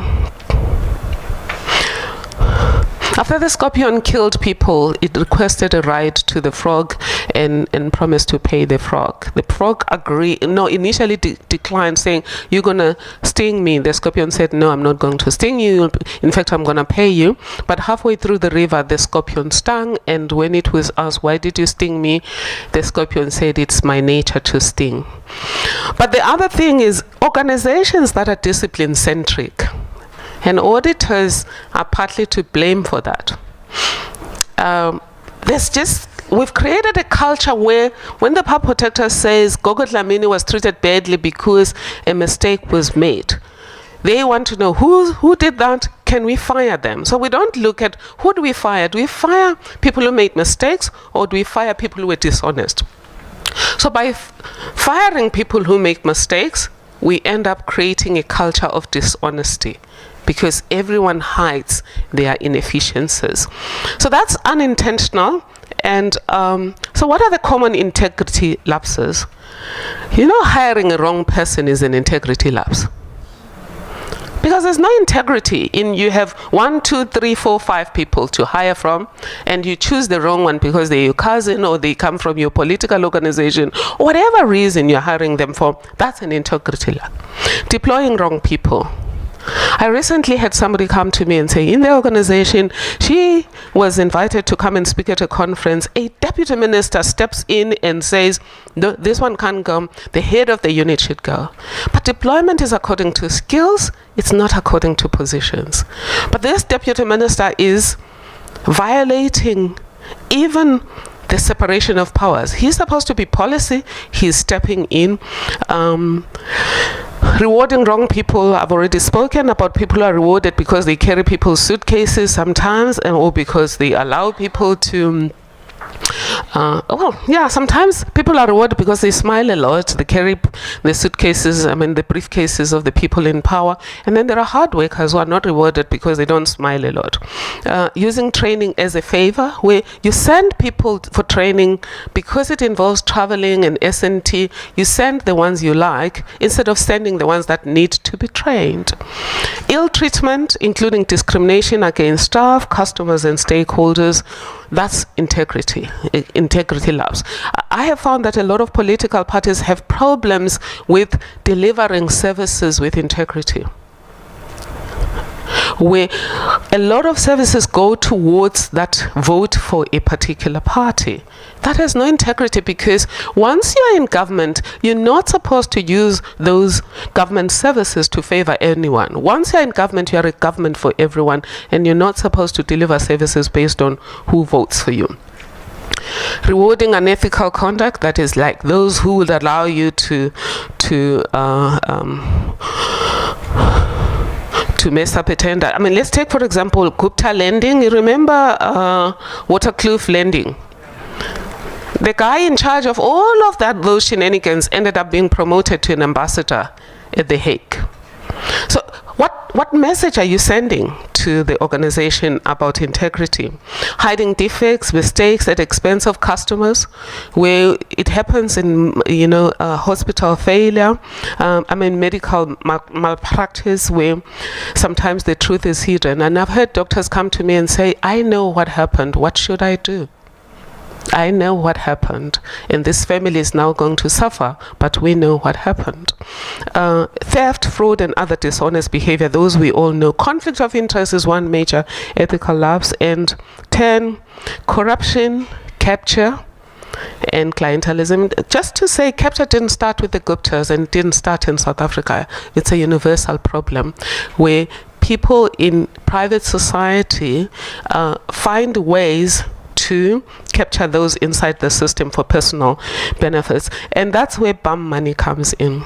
I was told about bum money when I visited a neighboring country, where they said that what people do every time they have a tender, they give the head of state R1 million. It doesn't matter how big the tender may be. They give the head of state R1 million. And then what happens is, when the public protector in that country starts investigating, they go to the head of state and they say, hey, sir, the public protector is trying to expose your bum. Do you know the biblical thing of Noah and him being exposed by one of his sons? So it's a Zulu way to simply saying this person is trying to embarrass you in public. So what then the head of state in that country behaves like an absolute monarch. He then just goes and quashes the investigation. Just tells the public protector investigation is over. But think about this country, how many investigations were interfered with, even if not quashed. SIU, for example, somebody came with a list of 50 things needed to be investigated. It goes to the Department of Justice. Instead of 50 things being investigated, the investigation is reduced into smaller things, and then the findings become difficult to put together, and people get away with murder. But in one of those investigations, we found that there had been bum money paid in the process of some of the people that now had a say on why the investigation should now be narrow. Of course, they gave us valid reasons why the investigation should be narrow.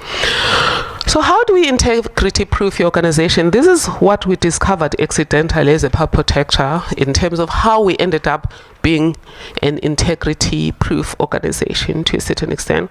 Just have leadership everywhere, that everyone in that organization must be a leader, from cleaner to the head of the organization.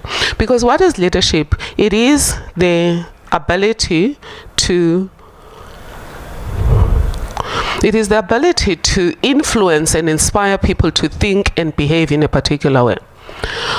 And you're not going to be there, for example, if you're Tiger Foods, when the cleaner doesn't clean properly and then we end up with listeriosis. So the cleaner needs to know that they are the CEO of the cleaning department. Everyone is the CEO of whatever little corner they're in charge of. So, but they have to behave, lead ethically, lead themselves ethically, lead others ethically. Be purpose-driven, be impact-conscious, and committed to serve. This is how it works. Ethical is principle-driven, do the right thing the right way regardless of the law. Purpose-driven is stay focused on your goal. Impact conscious is mind the consequences of your actions, and usually people follow what you do, not what you say. Again, there's a fable of the crab that told its baby, stop walking in a crooked way. I don't know, you urban people, you've never seen how a crab works. It works like this. So it told its child, stop walking in a crooked way. And the child said, but mommy, you walk in a crooked way. So that's impact conscious leaders in the organization. Top leaders should be aware of what they do, because it creates a culture in the organization. And then committed to self, let service lead the way. It becomes important as an organization to always ask yourself, who do we serve? And focus your energies on that in a purpose-driven way. Paul Polman from Unilever is one of those leaders at One Young World who is truly committed to creating an organization that is conscious of its impact on employees, impact on the community that it serves, and also impact on stakeholders. And one of the things he knows is the first people you have got to treat well from an integrity point of view are your staff members, because happy people don't kill people. Comes from a movie, Legally Blonde. But staff members who are happy are not rude to customers. They're not mean to customers. They're not mean to stakeholders, because they feel good about themselves. And that's what he tries to do at Unilever. He says we have to bring this world back to sanity and put the greater good ahead of self-interest. So it can be done. What do we need to integrity-proof our organization? We need leadership, and epic leadership.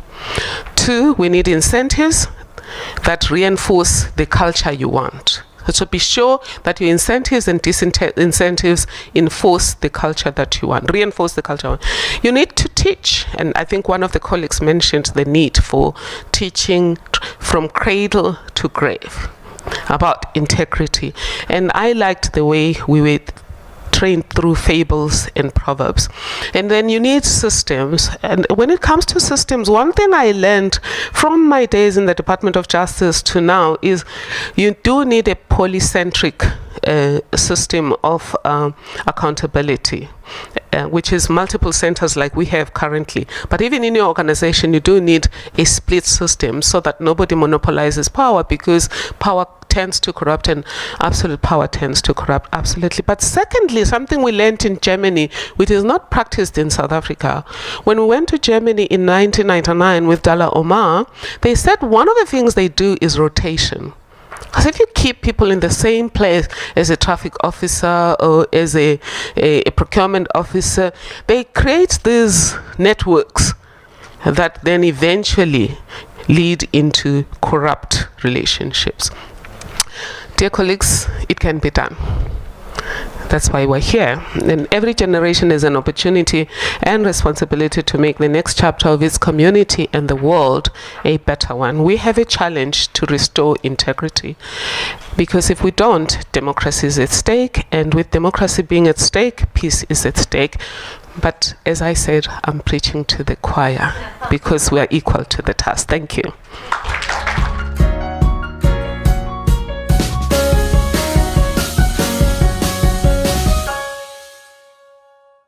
Good afternoon, everybody.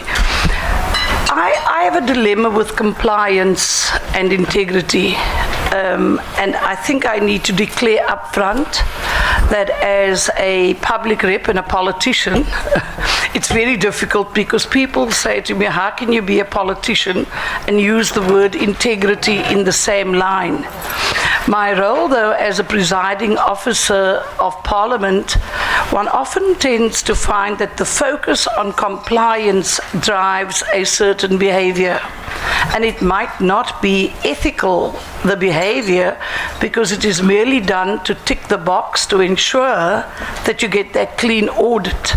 So the big question I'm grappling with is, does a clean audit necessarily equate to service delivery, or does it talk to good governance? But we need to move away from compliance to where integrity is entrenched in the framework.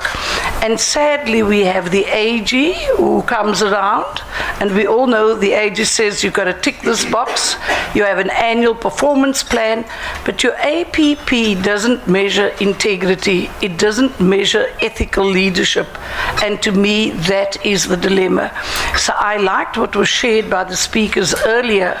We need to build a new framework that is less focused on compliance, but more focused on values, integrity, and ethical leadership in every aspect of the business, whether it's procurement, supply chain, whatever it might be. We need to start revisiting the role. But I do want to make a very contentious statement, because I've shared the platform before with the panelists, and sometimes we are actually preaching to the converted. And I think the time has now come for us to take this conversation out there to where it really matters, to the individuals who should be held account, and I consider myself one of them. And I am here today because people say, what do you do as an MP? And I say, I'm here to try and make a difference to ensure that we change that stigma and stereotype that exists. It's not going to be easy, but everyone in this room, by just being here today, you have already made a commitment that you are willing to help to start that conversation that talks to integrity. Thank you, Adley. Well answered, and it covered quite a lot of what we wanted to know. Now, integrity means different things to different people. So I'm going to pose this question to both Faizal and Charissa. Does integrity have the same meaning across all cultures? Faizal, there's a mic for you there as well. Should I start then? Thank you, everybody. Hadley, that's an interesting question. I must state that due to time, Hadley's cut the program down. So there's some questions that's out there which I wanted to link later. So I'm going to rather tell the story in a story, as Professor earlier on alluded to the fact that through fables we can teach and impart the story. So that's what I'm going to do very briefly. However, I think that it means different things to different people on a continuum. So I see the peripheral aspects of integrity being slightly different, but like I said in a previous sitting, that there's a continuum of this behavior, and in the center of that, the morals and values remain the same. If we look at the very definition of the word culture, by definition, it means that there's a difference in the way that we understand and perceive things. So this means that it defines a people or a society, and that can be slightly defined differently on the side. Obviously, all cultures might not agree with the fact that perhaps something as serious as rape is good behavior at all, and I don't think any culture does that, but there are peripheral aspects on the side. So I see that answer as being sitting on a continuum. But I think it's more apt to talk about creating the culture of integrity instead, which then becomes a system inside all cultures. I want to relate a very brief story, and I would like you to focus on this, and I'm going to get through it as fast as possible because it's a very critical story, and it will show you the path of how things perhaps lapses, if I can call it that. This is not a religious story of any religion at all. It's simply an example, and so I'll just stick to the generic aspects of this. So one day we have a saintly figure, a saintly person, and he never wanted to go into the court of power, meaning parliament or the king's court. He never wanted to go and mix his behavior, which he thought was saintly, because he felt that the courts and the house of power was corrupt. So his mission was never to enter into the king's court. The king heard about this and he gave a challenge to the people. He said, I challenge anybody to bring that saint into my court at his own will. Then the devil, as it be, came up with a plan. So the devil said, remember this is a story. The devil said, you know what? He posed as somebody else and he said, I've got a plan to get the saint into the king's court. So he appears to the king and he says to the king, if I bring the saint into your court, then what will I get? And he made an arrangement, this is going to be the payment, whatever it is. So he's getting that. The king had a daughter, a princess, and the princess came into contact with this devil. So the devil's idea was, make the princess sick so that they can visit the saintly person, because the saintly person had this healing ability. So they need to see the saintly person. So the devil appears to the young girl and she falls ill. And the devil then goes to the king and says to the king, you know, I need to take her to the saint because the saint can heal her. So there they go, horse and cart. I'm thinking it's 500 years ago, horse and cart, they go off. And the saint solves the problem. 2 months later, the devil is again busy with the princess and she falls ill again. But this time he starts prompting the king, telling the king, you know, we keep on going up and down. We might as well leave the princess, the sick princess, with the saint. So once she heals him totally, then send her back to the palace. The king agrees, but the saint disagrees. The saint says that, you know, I can't do this because I'm not married. I cannot have a strange female in my area, so it's not going to work. Be that as it may, the king convinces the saint that why don't we then build an outbuilding or a house next door, and we'll put the sick princess inside there, you can solve the problem, and then send her back. Lo and behold, she then lives next door, but one night as the saint takes her some food, the devil appears, and the saint sees the young princess, clothing fall off and naked. So now obviously the action starts. The Friday night TV story starts, you know. So the act happens because the saint says in his mind, I've never committed any sin, but I'll commit one sin and then I will repent. So he does the deed. Okay, his deed is done. Next morning he repents. He's back up there. Daughter goes back to the palace. And Satan then comes and he says to everybody, not everybody, but he says to the saint that there's a problem. The princess has fallen pregnant. Now, this is, if you think about the Tudors and all that kingdoms, they're going to take your head for something like that. It's as simple as that. So he says to the saint, make an excuse for her to come back here, to come and live here. We can solve the problem of her pregnancy. She comes back, stays at the saint's place, but the devil visits the saint again and he says, you already committed one sin. The issue now is, and you repented, why don't you murder her? And once you murder her, you bury her under this tree. And once you bury her under that tree, you know what? Just go and repent again and the problem is gone. The saint says, you know what? That's a good idea. I'll just do this, repent, back to normal again. He does that, murders the girl, goes back the next morning and repents and life continues. But by now, the devil, his plan is in action. He goes to the king and he says that, you know what? I know where the daughter and the princess is. She's buried under the tree at the saint's house, because he murdered her. So there the king goes along with his whole cortege, pulls the saint out, takes him on trial, and sentences him to death. But here's the big catch. As the saint stands on the gallows, the devil appears to him one last time and he says to him that, and I'm almost at the end, Adley, he says to him that I've tried to help you in the first instance. I tried to help you in the second instance. But if you bow down to me now, then I'll save you from hanging. And the saint bows down and the noose is pulled and he leaves this world a great sinner. The moral of the story is that this is a domino that we're talking about.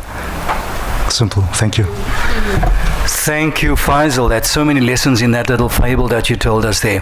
Charissa, your take on integrity across cultures? Hadley, thank you. I'm going to keep mine really simple and really short. If we're talking about doing the right thing, and obviously every single culture has different ways of doing things, but here's my thing, it's simple. If honesty is part of integrity, can we actually say that some cultures are a little less honest than others? And we can't do that. So honesty needs to run right through, no matter which culture it is. For me, it's as clear-cut as that. And you're right, it really is that simple. Just do the right thing, whatever your culture is, and don't use culture as an excuse. So do the right thing. Prof, I'm going to come to you now.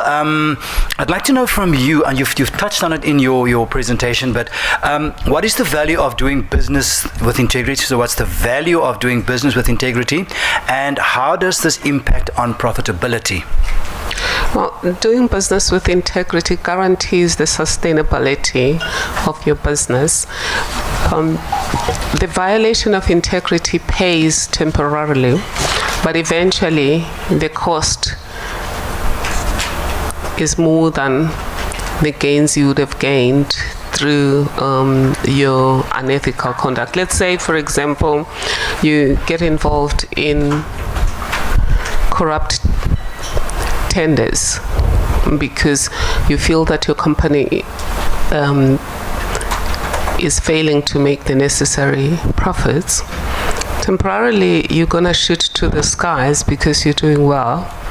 But what eventually happens when the truth comes back, you lose even that which you worked for. So that's the importance of doing business with integrity. But also doing business with integrity, as I indicated earlier, builds trust. Because if, for example, I cheat someone with you, I do a business deal with you, but you're aware that I've cheated X, you're not gonna trust me, because you'll know that when I'm with X, I might be cheating you. So it creates an environment of lack of trust, and that creates tensions in society, and that has led to the fractured world that we have, where there is a trust deficit everywhere we go. Thank you for that. Just going on with that thought, the speaker, coming back to you now. So how can we get organizations to be integrity compliant, but across all levels? Actually, that's a difficult question, because integrity and compliance in my world are almost conflicting. I look at integrity, I look at accountability, transparency, and everything else. But too often our code is driven by compliance, and we cannot enforce integrity on people. So we would need a culture of integrity to be embedded in that system, and I said that in my earlier statement. But a simple lapse, one lapse, can be the cause of your demise. And it's often, we see it happening often in corporate as well as in the public sector. And despite the fact that we might have codes of conduct, I've actually just done some research, and I attended recently the Public Service Commission sort of at a pledge signing. But what does it help to sign a pledge if you can't actually live that pledge and give effect to it? So the cost to the business, to the institution, and in fact the cost to brand South Africa today, the impact is huge.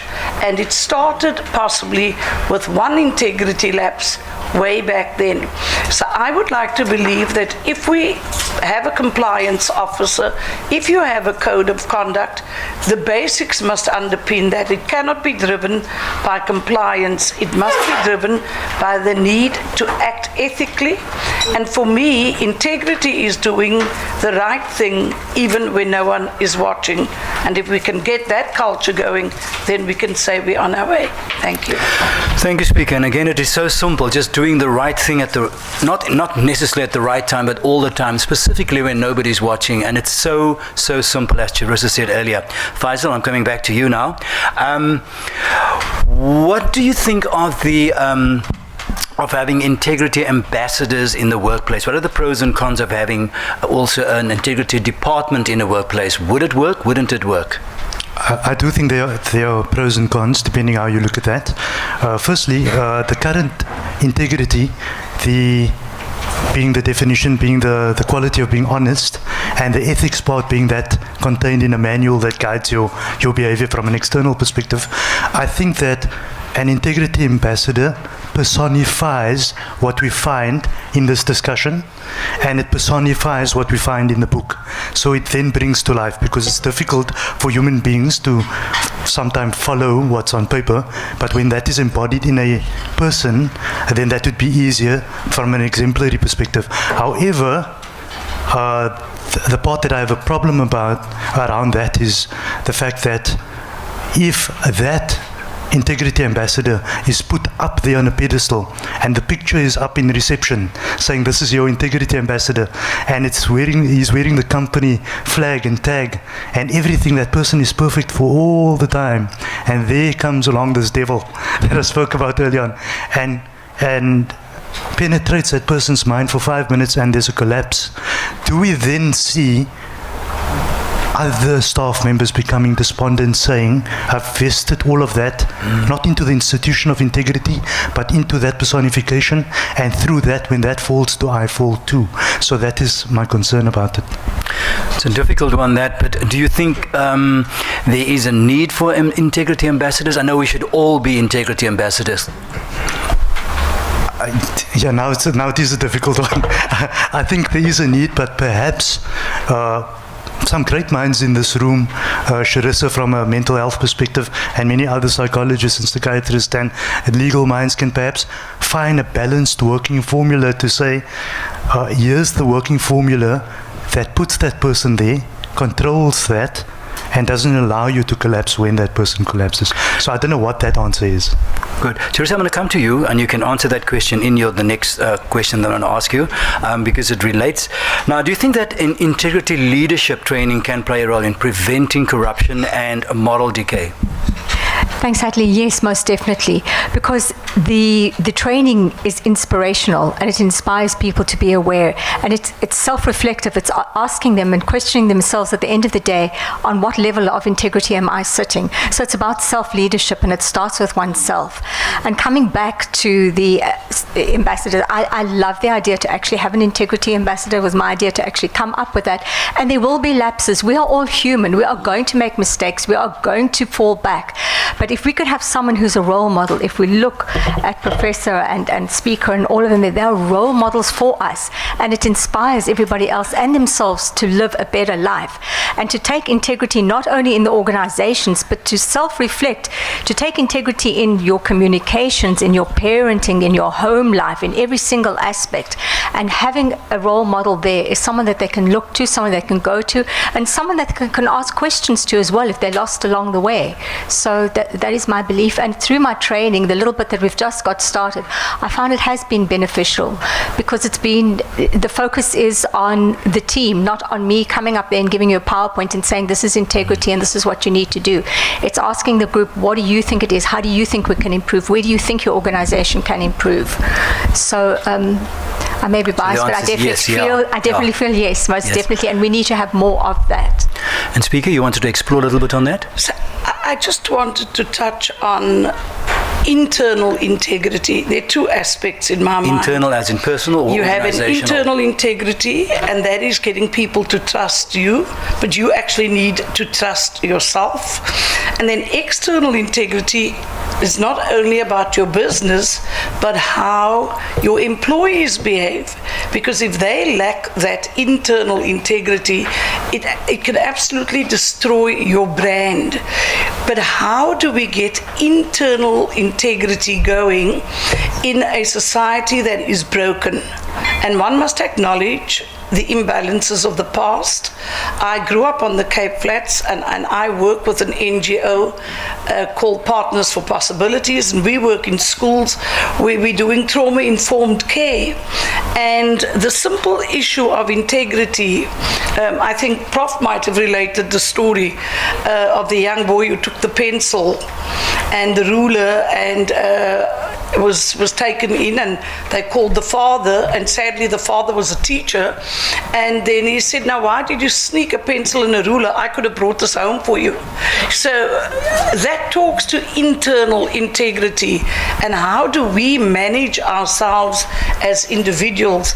And again, we're preaching to the converted here, but I do believe that we have to take this conversation out there, and as a public rep, I am saying that not all public reps are frauds or corrupt whatever it might be. There are many good public representatives out there, but the media will tend to focus on those who do the bad and the ugly and the corrupt. And I think it is going to take a whole of society approach to get all these public reps into a room, or possibly start the dialogue where we start holding them to account as civil society and saying, we are actually funding your salary, we have tasked you to do a piece of work, you got to stop what's happened yesterday in Parliament and actually get on with the business of serving and delivering on a mandate. So I'm passionate about the subject, but I do think we've reached the stage where we need to take it out the room now, and to take it where it really needs to, where our voices need to be heard, and we can bring some more integrity ambassadors on board. Thank you. Hadley, can I jump in there? I think well said, Speaker. I'm jumping in here.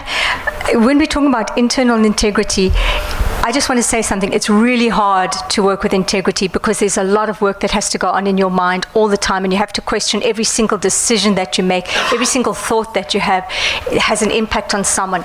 And that internal dialogue, we need to start talking about it, and we need to start training the young people, but as well, that we don't just do, that we stop and we reflect. What will happen if? Should I do this? It's hard work, and it's about teaching others how to self-reflect and think before we act and think before we speak. Then just keep the mic, Charissa. Then how do we apply integrity in our everyday life, in our relationships and communication?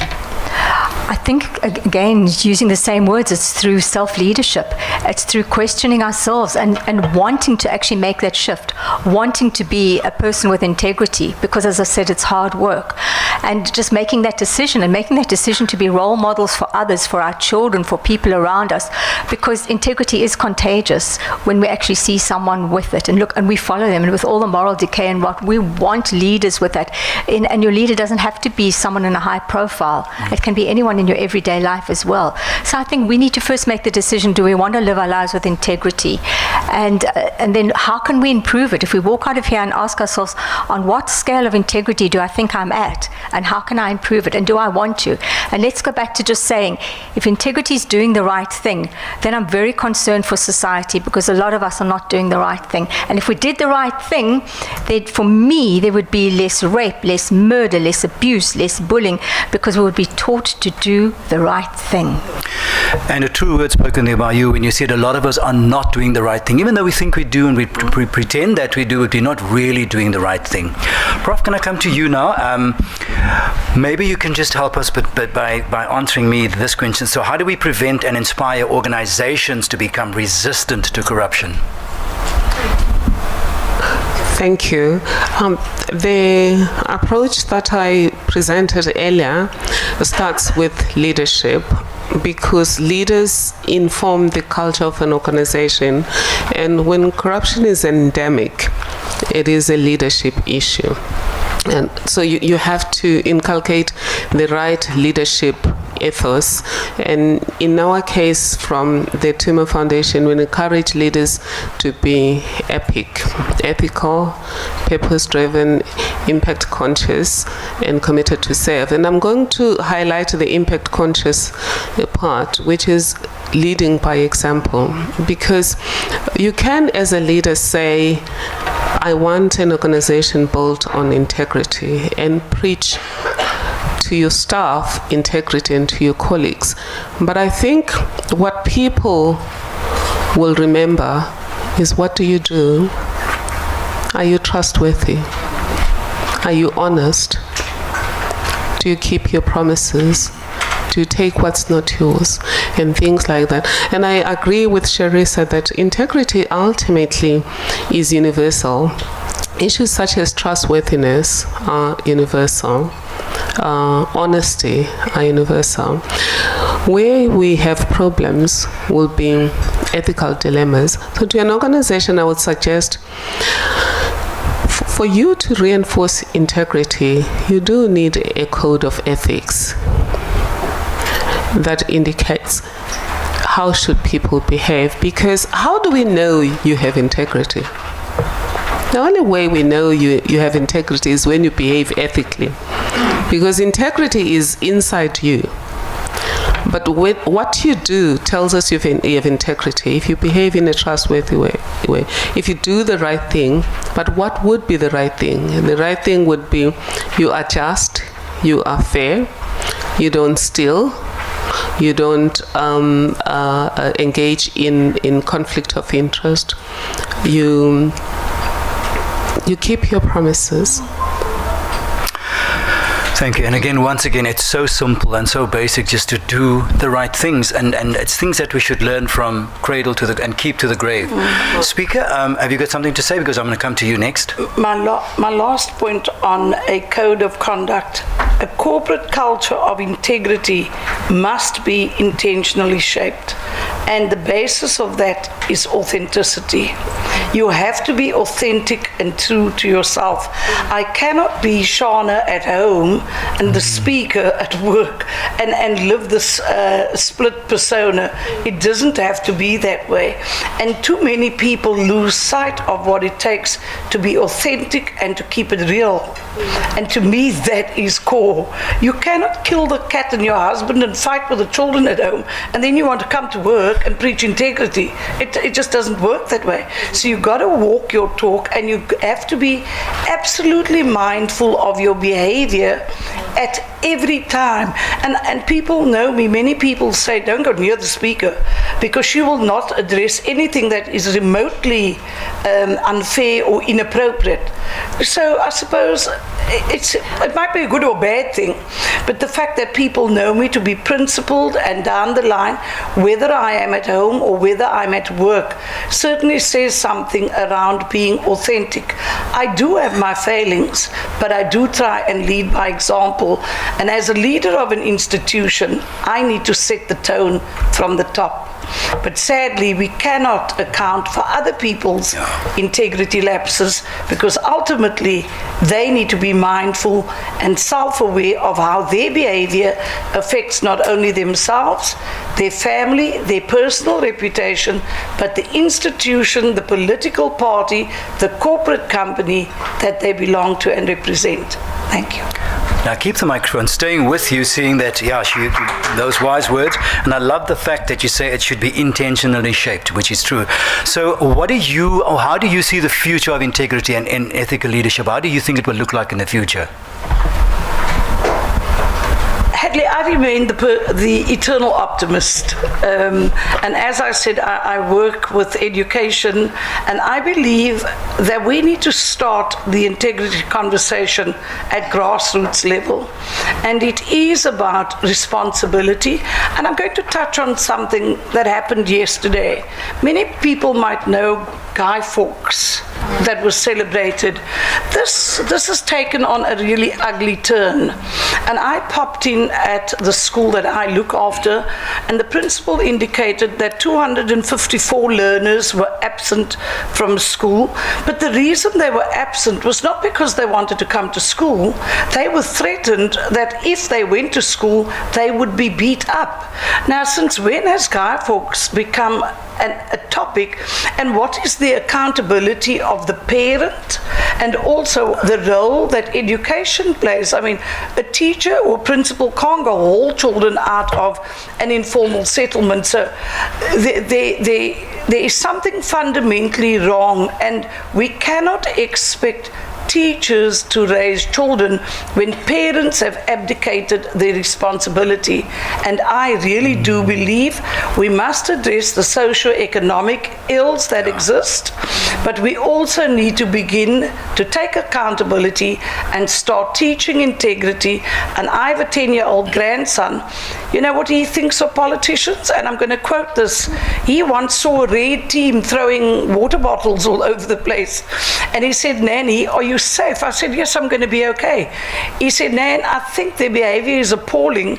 You should put them in the naughty corner." Now, that's a 10-year-old. What example are we to our children if we cannot, as public reps, manage ourselves?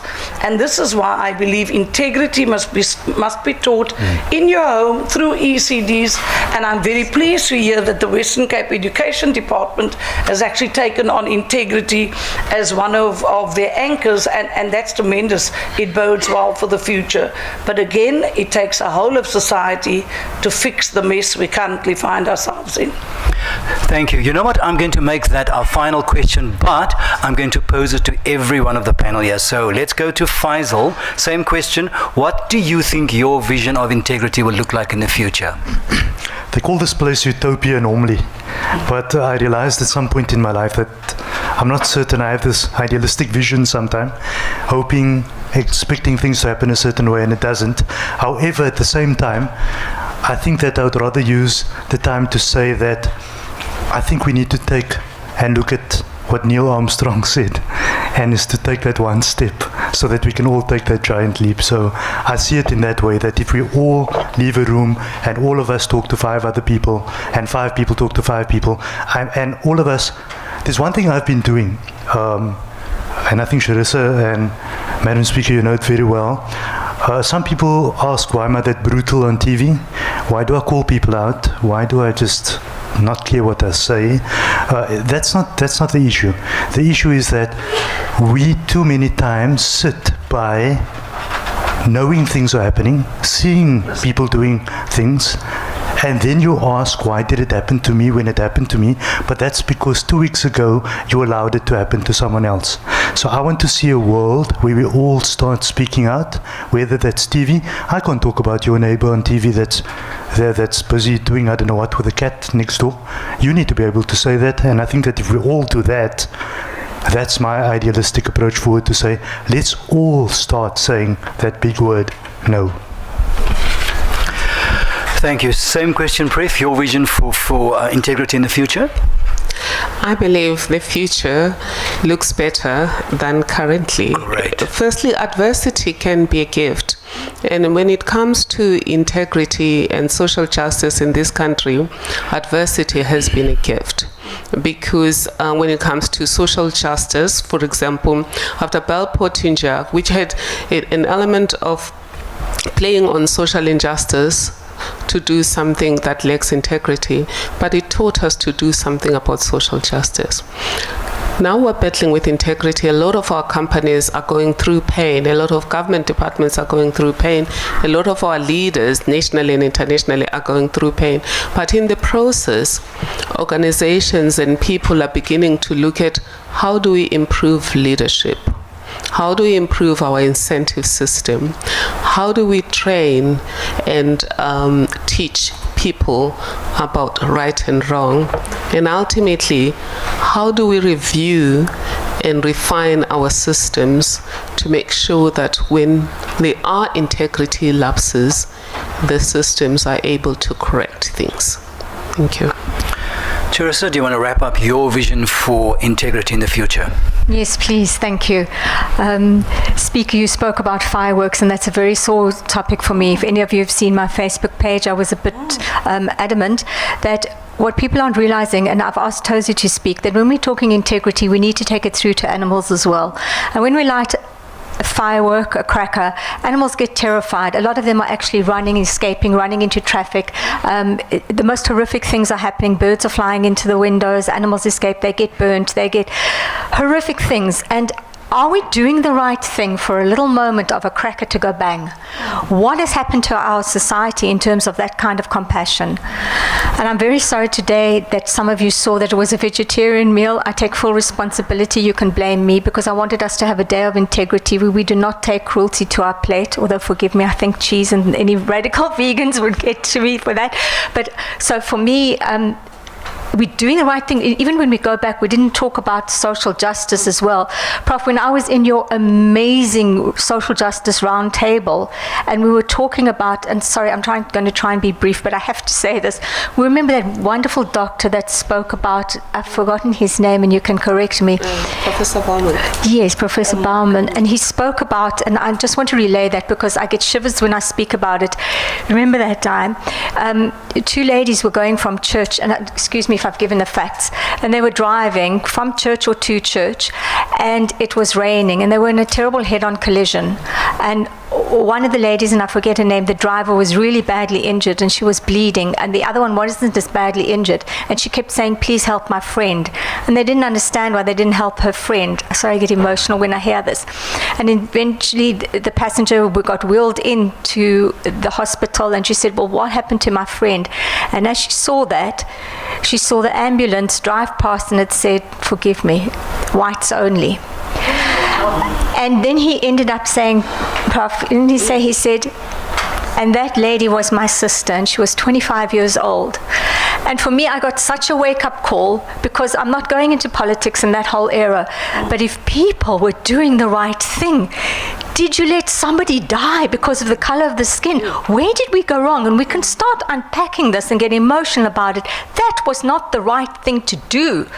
They should have just put her in the ambulance. So for me, Prof, when we start talking about the connection between social justice and doing the right thing, so my future, before I get even more emotional about this, is I want a future where integrity becomes the key word, where it becomes sexy, where people want to have integrity because it's current and it's important. But not only that, the most important thing to me, and I'm speaking with passion because I've sacrificed for this, I want people to stop throwing the word around and understand what it means and be able to apply it in their everyday life. That's where I see it. And I see us taking, thanks to Prof, and I'm sure to Speaker and everybody else here, I want us to have our first South African Integrity Forum where we can unpack this and starting to make this go global. Let's not talk about integrity and we do not know what it means to apply in our everyday life.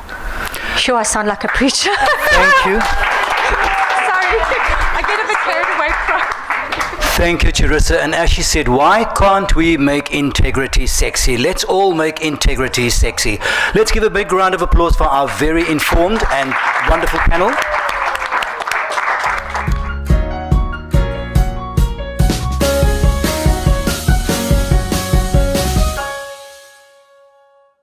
Charissa, first of all, thank you so much for the invitation and for allowing us the opportunity not to only be a sponsor but also to be a speaker at your event today. This is always a difficult one during the day. We call it the graveyard shift. So if some of you want to sit back, close the eyes, just don't nod off, but you can listen intently. I will not wake you up too loudly, but you are more than welcome to just sit back and relax and listen to what we as LexisNexis have to say on integrity, but also on the rule of law. Because we believe the two need to coexist together. As a company, LexisNexis has a very long and proud history and legacy supporting the rule of law on a global basis. Lexis began operations in South Africa 84 years ago, and we've been intimately involved in the journey in the legal industry in this country. And I'm sure Prof will, and many of the law students and even the academics, some of the financial institutions, we literally everywhere where our aim is to uphold the rule of law, but also to provide software with integrity to market, software that can be trusted by the banking environment. Nedbank is one of our long-standing customers, and everything that we try and push out in the software industry is also with the highest integrity. The rule of law is the concept that a functioning society needs an accessible, independent and transparent legal system, along with a set of laws that everyone, including the government, follows. Where the rule of law is strong, day-to-day essentials such as health, safety, shelter, employment, education, and family are often taken for granted. Where the rule of law is weak, the above-mentioned essentials are often absent, and suffocating poverty, debilitating illness, human rights violations, and government corruption stand in their place. Advancing the rule of law around the world is a concept that unifies our company across the globe, a concept that is passionately supported with integrity by the people of LexisNexis. LexisNexis believes that meaningful, deep-rooted economic development can only occur in societies where the rule of law coexists with integrity. Robust economies are dependent upon the existence of clear laws that govern societies and commerce. Yet we continue to witness the demise of and the lack thereof, resulting in crippled economies, ungovernable society, and most of all, the lack of the strongest human fiber, integrity. Corruption is attracting a lot of attention around the world. The cost of corruption, and we've heard it from the other speakers as well, in terms of economic growth, is extremely high, and the cost to fight corruption are even higher. If certain reforms are not made, corruption is likely to continue to be a problem, regardless of actions directly aimed at curtailing it.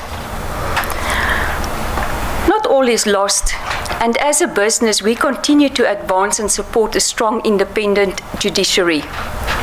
Impartially enforced laws and contracts so that the citizens, institutions, and foreign investors can risk capital and trust that risk is protected from arbitrary forces.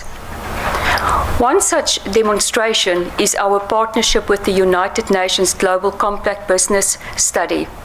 We partnered with them by playing host to 2 United Nations Global Compact Business for the Rule of Law consultation workshops. It was the first of its kind on the African soil, and these workshops provided Ugandans and South Africans with an opportunity to make their contributions to the Business for the Rule of Law framework, which has been made available, and if any one of you are interested, you are more than welcome to get in touch with me and I will forward that document to you. We were part of a global consultation process engaging nearly 400 senior representatives in 20 countries, government officials, legal practitioners, academics, other members of civil society.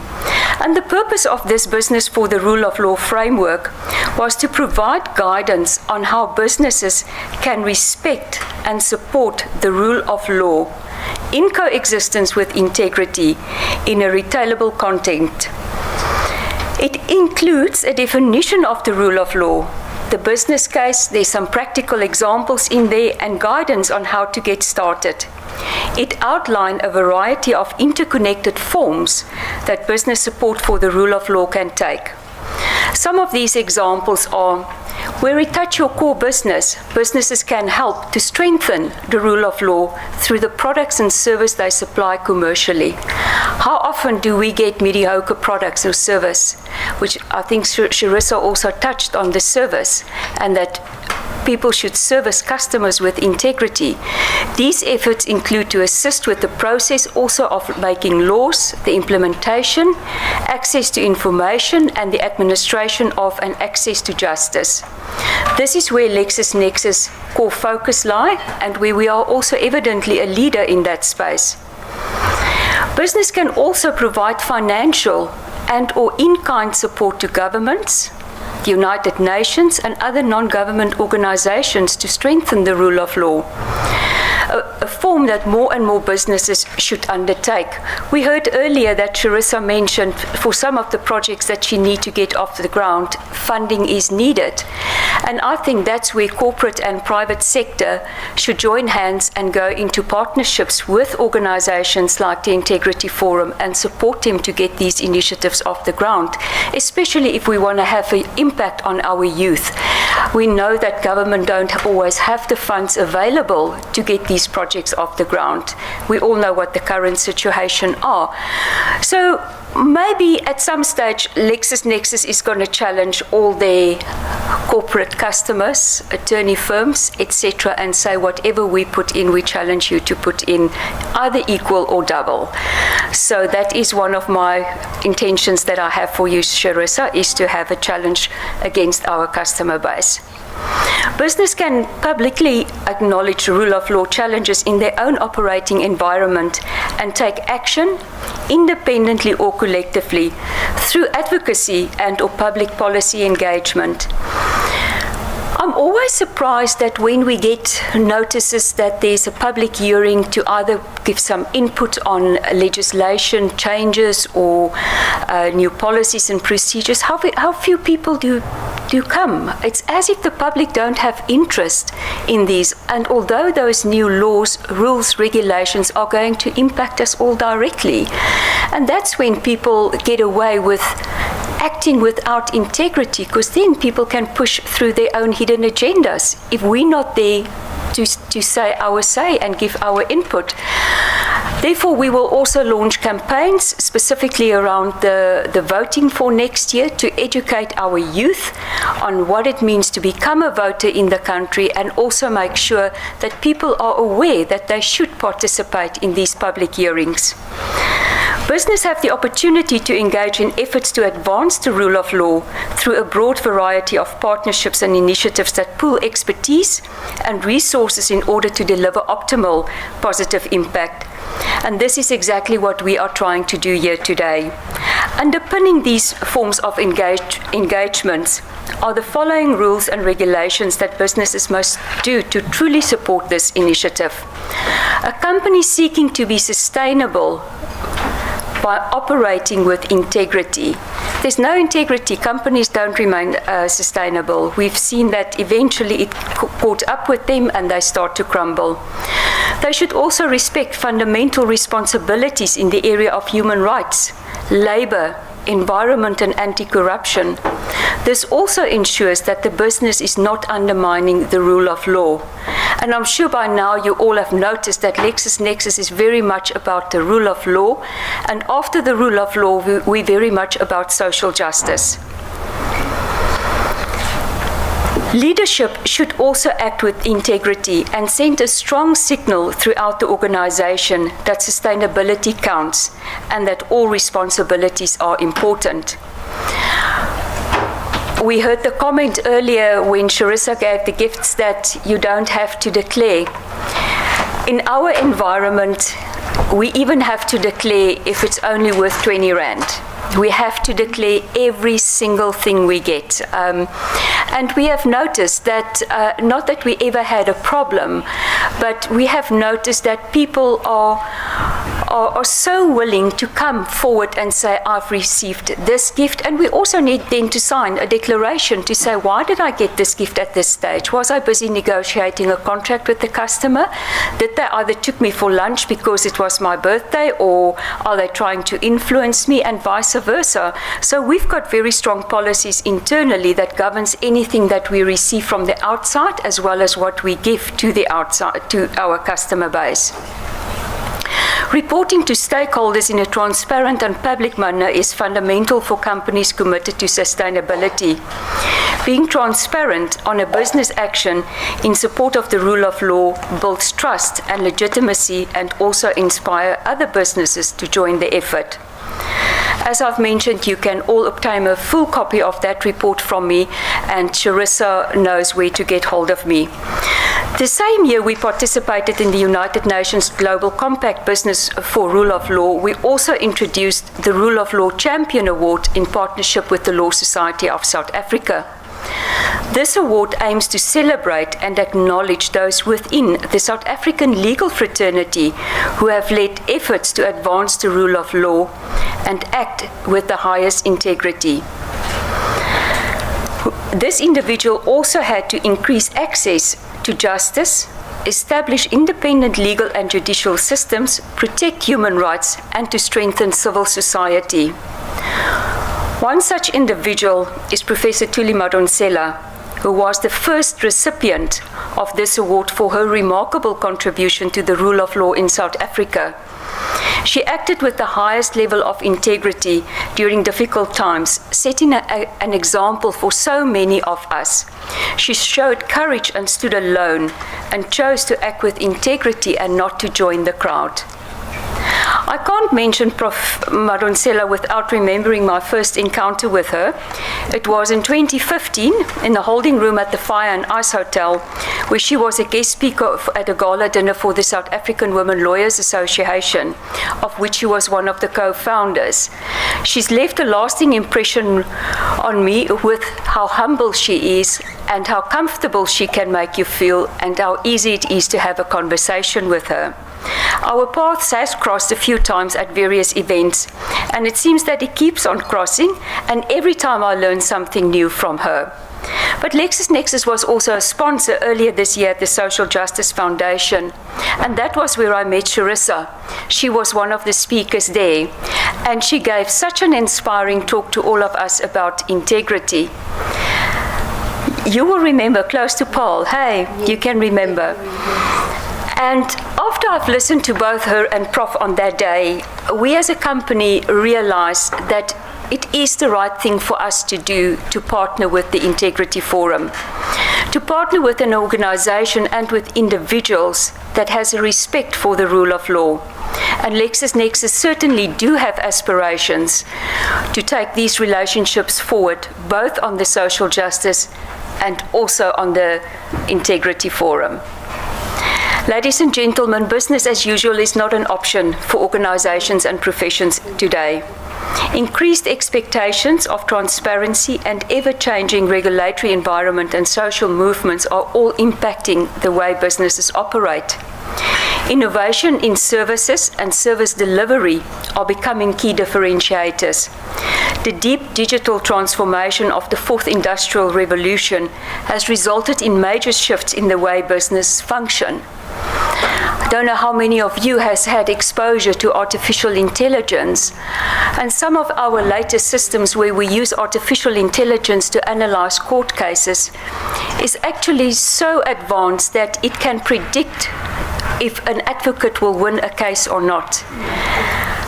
It's amazing if you see, and we've tested it, and they would still do the manual preparation, and then they will go and put the argument in this piece of software, and afterwards they would go back and they can see this machine was actually correct in saying I'm going to win or I'm going to lose based on my arguments that I've captured there. So we mustn't underestimate the power of the fourth industrial revolution that's upon us. And therefore, even now more than ever, integrity matters, because we are becoming more exposed to technology. At LexisNexis, we see ourselves as a vital partner to the legal industry, to the business sector, to the governmental bodies in South Africa, and we remain committed to our core focus, to uphold the rule of law that coexist with integrity, to support social justice, and to continue to act with integrity. To act with integrity will often mean that you need to stand alone, but have the courage to do so and not to join the crowd. Once again, thank you so much for the opportunity to address you all today. Thank you for staying awake. I haven't seen anyone nodding off. And to everyone here, I'm looking forward to seeing all of you attending a future event again. Thank you. Hello. Afternoon, or is it evening? I didn't check the time, so okay. It still looks late, so okay. I'll try and match up. I think, but then I think they mostly covered everything already I needed to talk about. Okay, my name is Prince, as he indicated, and Prince Abu for short, and that's my surname.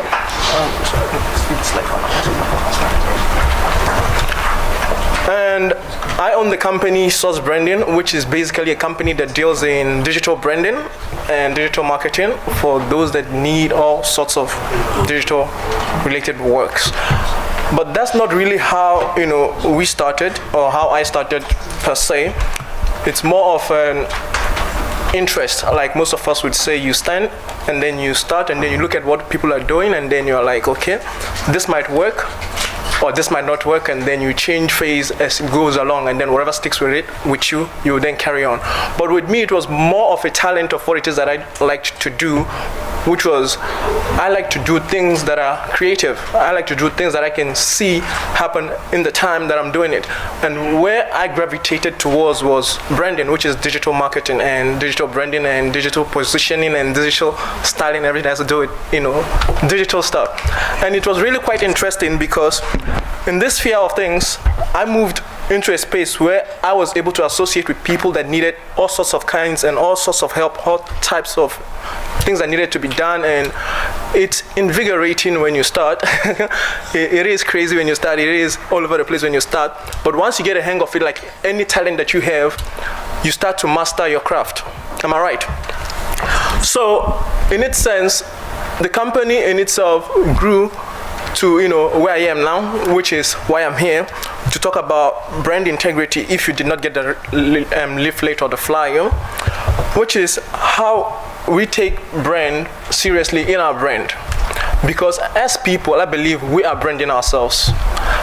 When we go out there and represent ourselves, we either represent ourselves or we represent those that we answer to, and this can be our bosses or our family or ourselves when we are the boss ourselves. And then what I try to get across is when I speak to people, and not just older people, I like relating with younger people because they are more versatile, they are more in my age range, and they would really relate to as to where I'm going to, where I'm from, and what it is I'm trying to get across, if I'm correct. And this is doing what you feel is right and what you think is right, because what I see as right is not what you see as right, obviously. What I see as right is different from what you see as right, because we are all taught differently. Your parents are different from my parent, and what I was taught and the background I grew up from is quite different from what you obviously grew up from, and we will then relate to different situations differently. But coming this morning, something I want to also reference to is that I started thinking about integrity, because before coming here, I thought of integrity in different dimensions: brand integrity, business integrity, personal integrity, and I try to break it up as much as I can, because when I have another sister that's very small, and I think she's about 9, and then she would try to read words, and these words are very big, and then I'll tell her to break it up. Don't try and go at it at once, break it up. And I try to look at integrity, and I'm like, no, let me break it up. Because in itself it reads, internal grit. If you look at it, it says internal grit. And when you take that into perspective and you internalize it as a person, if you can have integrity within yourself and you have the grit, which is the persistence and the perseverance to carry on, then it will outcome itself to something that we can use in society. And then that does not just stop there. And I see people go into brand outlets, and let me take KFC for example. I'm sure everyone is familiar with KFC and McDonald's. And what would then happen is that you would walk into this outlet, and then you would have probably a good service depending on the kind of day that you're walking. And then say you walked in yesterday when it was very, very windy, and you had the messy hair and the wind was blowing you back and forth, and then you walked in, and then the waiter had an attitude with you. What would happen would be that when you go to McDonald's the next time, not the same place, you will use that same behavior to represent what kind of service you're going to get. Maybe not subconsciously, but you will sink it into yourself. You might not even think of it that this is what I want to do, but it will emulate, if I'm correct, because you base it on your past experience as to what it is that you want to do, but you don't think of it because it's already internalized, because this is what I got and I expect to get that same behavior that side.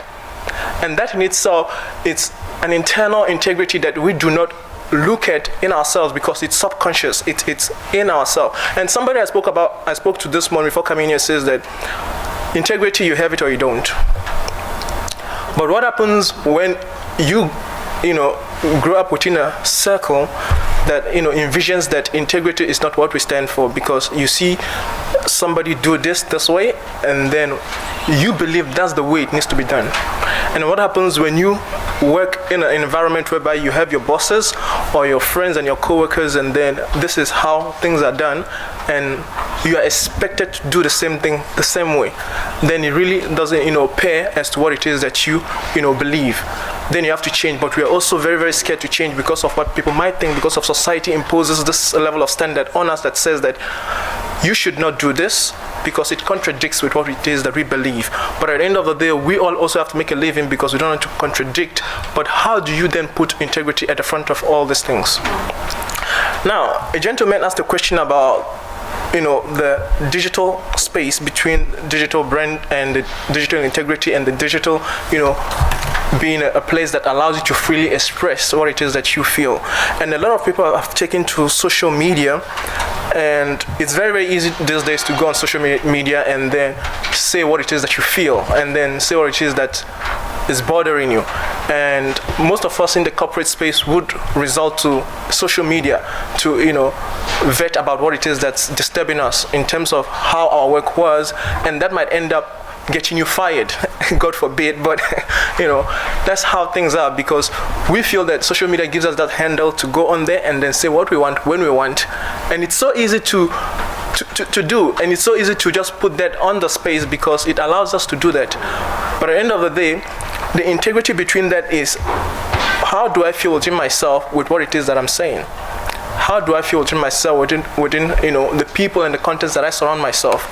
Is it brand worthy? Is it positioning myself? And when you look at the people that we grew up with, sometimes some of you are in the working space that allows you to work for a certain period of time. For many years, probably you have worked for other people. And then you take something away from those people. It is very hard to work with somebody and not take something away from them. And also sometimes you grow into those people, obviously, depending on if they aspire you to become somebody better or somebody worse. Some of us like to be somebody worse, some of us like to be somebody better, but then depending on whatever it is you are internally, you will gravitate towards that, in that personality. And people that usually think alike would draw to those that think like them. If you have somebody in a leadership circle and they want to develop you into somebody that will portray integrity in the organization that you work in, or say in the business that you work in, and they have integrity within themselves, and you do not have integrity within yourself, it will never really work out. It will always be a conflict of interest. It will always be a conflict of, he said this, but I want to do it this way, because what he believes is not what I stand for. And then you have employees probably have integrity, and then you have people that do not have integrity on the social or the leadership level, and then it never really gels together. And then there will always be a disconnect between how you see yourself in that integrity, circle. When we start businesses, we set integrity, I think it's more of a height, more of a bar. And then we start, and then we set the integrity, and we say the integrity is going to be on this point. And then something happens, and then the integrity bar drops a bit, and then we're like, no, we're still good. I think we'll make it next quarter, but then let's just, we're still good. And then something else happens, then it drops a bit, a bit lower, and then we say, no, we're still good, but then we still continue in that, ignorance, or that, thing that pulls us back, never really pulls us forward. And then this bar keeps dropping until we play, I don't know what you ladies call it, that game that you play and then you hopscotch or something like that, and then we just jump over it. And then you get to that point whereby we just jump over the integrity, and then until it gets to the point where we just walk on it. Sorry about that.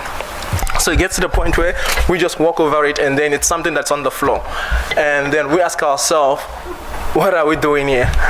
It's important to look at that analogy, because this says that if we do not have teams, put in place to reflect back on what it is that we believe as people in our business, where we're going, what we're doing, those we're doing business with, those we choose to do business with, because we can choose to work with whoever we want and fire whoever we don't want to work with, because some people can come into the business and then disintegrate or degrade the quality of integrity that you want to portray. And if we do not analyze in the first instance as to how we want to portray ourselves, people will portray ourselves for us. And in business, like I'm saying, brand integrity includes all of us, which is inclusive of our businesses. And once we start to internalize integrity and having the grit and persistence to carry out integrity in our business, then it will flow over to the other sections of other businesses, and then it will carry out to other businesses, and then people will start to emulate integrity as they go along. But the problem is that we forget that the brand integrity in itself is not just a brand. We are a brand. Our families are a brand. And when we go home and when we speak to people that we love, and then when we communicate with people, that the tone and voice that we use spills over into the business. And somebody that's not feeling well, or somebody that's having a tough day, comes in, and then you interact with them on this level, you give them hell, and then they go home, and then they give somebody else hell, and then they go home, and then they sleep on it, and then they wake up, it's bigger hell, and then they go home, and then they give the bus driver hell, and then you ask me where the accident is coming from, and then, so it's a ripple effect that carries on, and we just have to realize within ourselves, we, even subconsciously or not subconsciously, aware or not aware, integrity can be, developed properly within us. It's not something that just switches on as if I can just iron my clothes and then put on a bit of integrity here, and then a bit here, and then put on my jacket, and then once I'm here, I'll speak on integrity, and then I'll have that integrity for today, and then tomorrow, once I go home, I can take it off. It doesn't really work like that, and at home, our family is the circle of integrity, and that starts there, which is we speak to them first.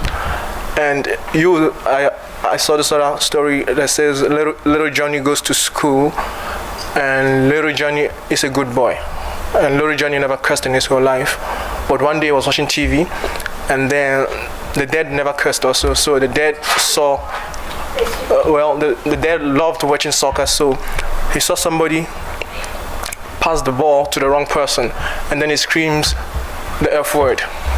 And then little Johnny goes to school, he's sitting, and then he's writing, and then he missed something, and then he screams the F word. He wasn't thinking about it, obviously, but because daddy did it, it was fine.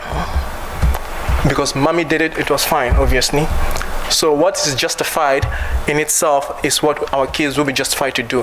But now, that's just the side of it. So the branding part of it is that we create brand that represents you. We create brand that tries to get the idea across as to what it is that you mean and what it is that you believe your brand ought to be. And I think trusting people that know what it is that your brand stands for is as much important as letting them run your brand, because there are a lot of agencies that are out there that stands for you, like in terms of social media, social marketing, and then all those kinds of stuff, and then they allow you to give them the power to be the voice for your company. And if they do not have integrity, that spills over, obviously, into different aspects.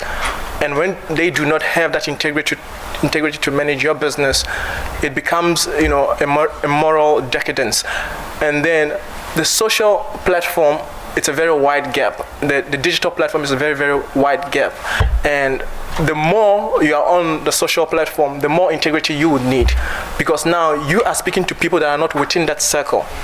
People that are much far off as to what it is that you are dealing with in person. Business is not anymore person to person or in person everyday kind of business. It's not that anymore. Business has changed and has transformed over the many years that we have been in business and the many decades that business has been. And with technological changes, the bridge and the gap between how we do business changes and is continuously changing every day.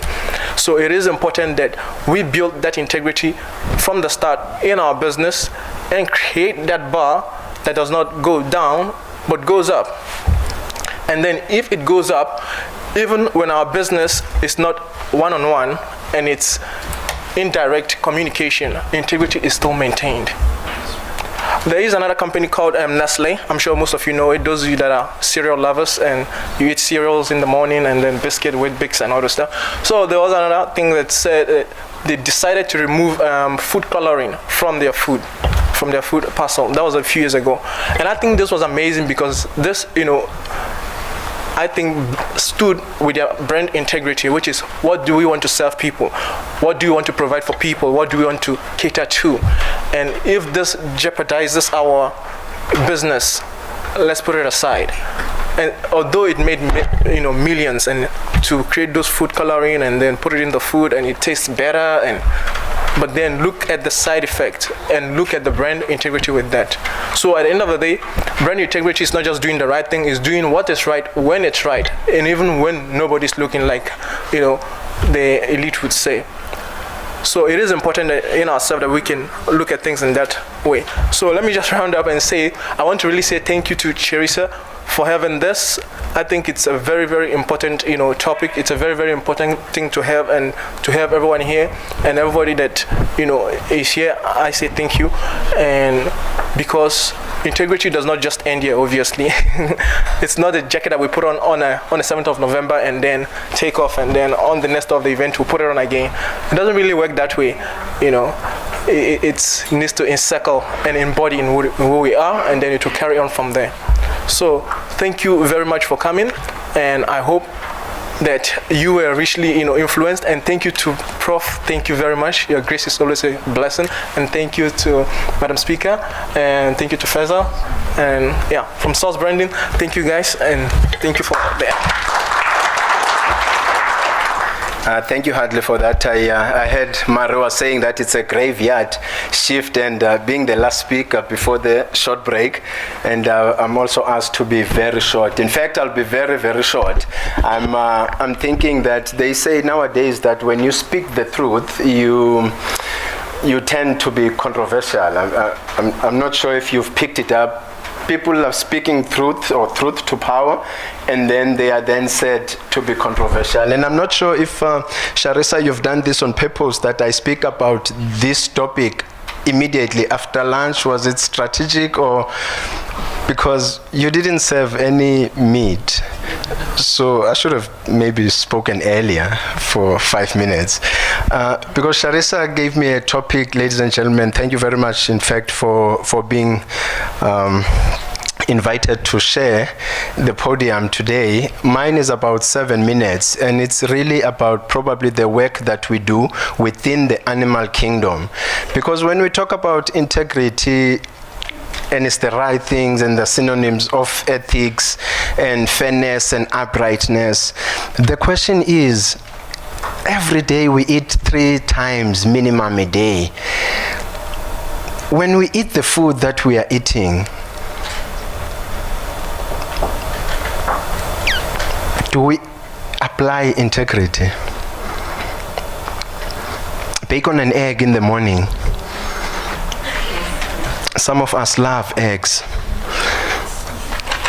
They are coming from a system, 95% of them, 75% of an A4 page.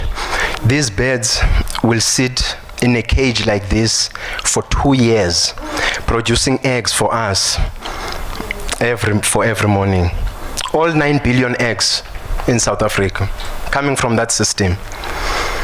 Those who are reading food news would know that last Friday, famous brands, after we've engaged them for months, they've made an announcement that they will get rid of this system by 2025. But it means that the eggs that you'll be eating tomorrow, chances are, will be coming from this system up until 2025, at least for famous brands. Others are not budging. South African Poultry Association is saying we'll look at 2038. Countries around the world are changing the system. This is only for eggs. In the table with Prof, we were discussing milk. Many people have stopped drinking milk because now they know that when the cow gives birth, immediately they take the little one away. And then they feed the little one substitute milk so that we can have milk for breakfast, me and you. Now, when we apply integrity to our food, with this knowledge, then sometimes they say it's integrity lapse because you do not know. But when you know, how do you feel in the morning then eating those eggs, knowing that they are coming from that system? We can talk about chicken, KFC, Nando's. Those birds are 28 days old. They are still chicks, they are not chickens.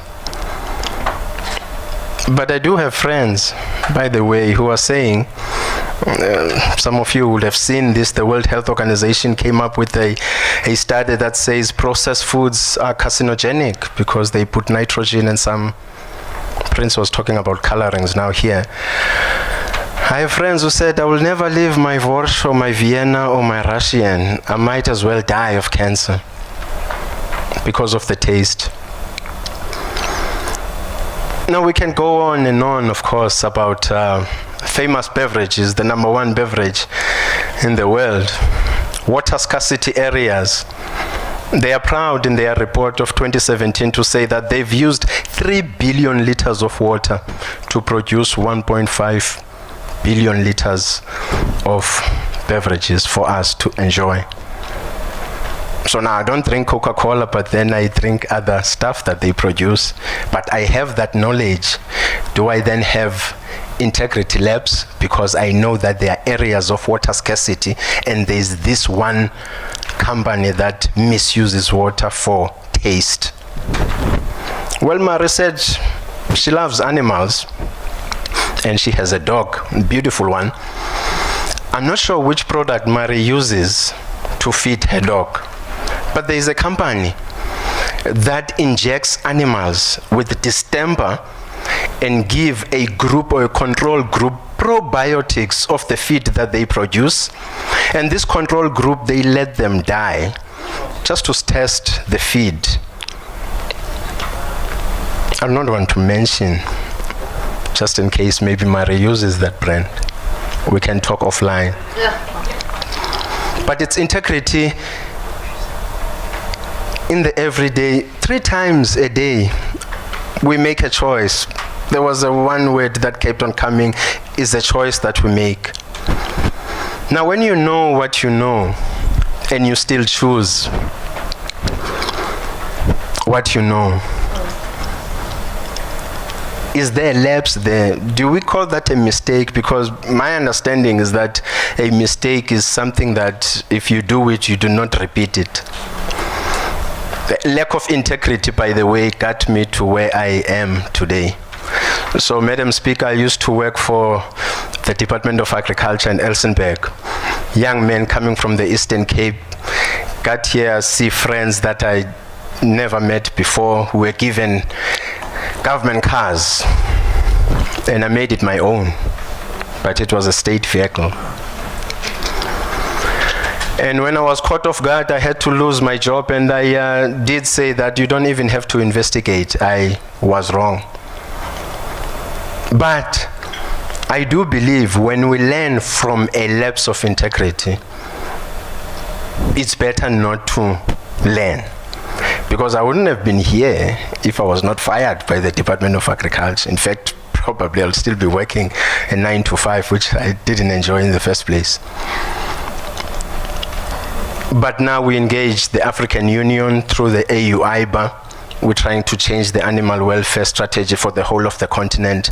And recently we were in Kigali 3 weeks ago, and this is what we are preaching. That what we should be drinking, eating, at least we should be knowing where it's coming from. And I'm glad to say that we visit farmers and we tell them there's no need to dehorn a cow. The chickens that we eat, I mean, I'm not sure if you know, because they put them in these cages, they trim the beaks without anesthetics. They cut the beaks off because they, by nature, chickens want to root. And that innate behavior, they root themselves now and then they beak themselves. So in order to make sure that they don't cannibalize, they trim the pigs. Of course, I can talk about more atrocities, but I would leave it here, ladies and gentlemen, and say that we have choices.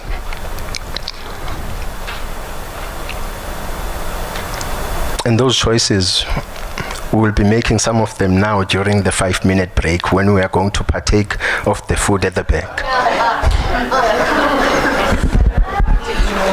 So maybe just to be clear as well, I'm not a vegan, I'm not a vegetarian. But I was saying to Diane that I know where my chickens are coming from. They are coming from Spear Biodynamic Farm in Stellenbosch, for example. I know where my pork comes from. It's coming from Charlie Crowther in Armanas. I visited his farm. At Bryston Farm in Johannesburg, there is a lady, Debbie Logan. Everything in her store 60% goes to the farmer. It's fair trade at its best. If you pay 100 rands for goat's milk, you know that 60 rand goes to the farm, 40 rands goes to Debbie. But we support multinationals, whom I do not want to talk about. But in a short sort of maybe 5-minute presentation is that integrity through food or food ethics, depending on how you want to look at it, is that when you wake up early in the morning, your first coffee, the milk that you use, the coffee that you drink, where is it coming from? Is it coming from child labor? Was the cow bellowing for its young not to be taken for that milk that you are enjoying? Whether it's Aisha milk or organic milk, it's coming from a cow that didn't want to give it to you. So I'll leave you with that thought for the 5-minute break and probably the chat afterwards. Thank you very much.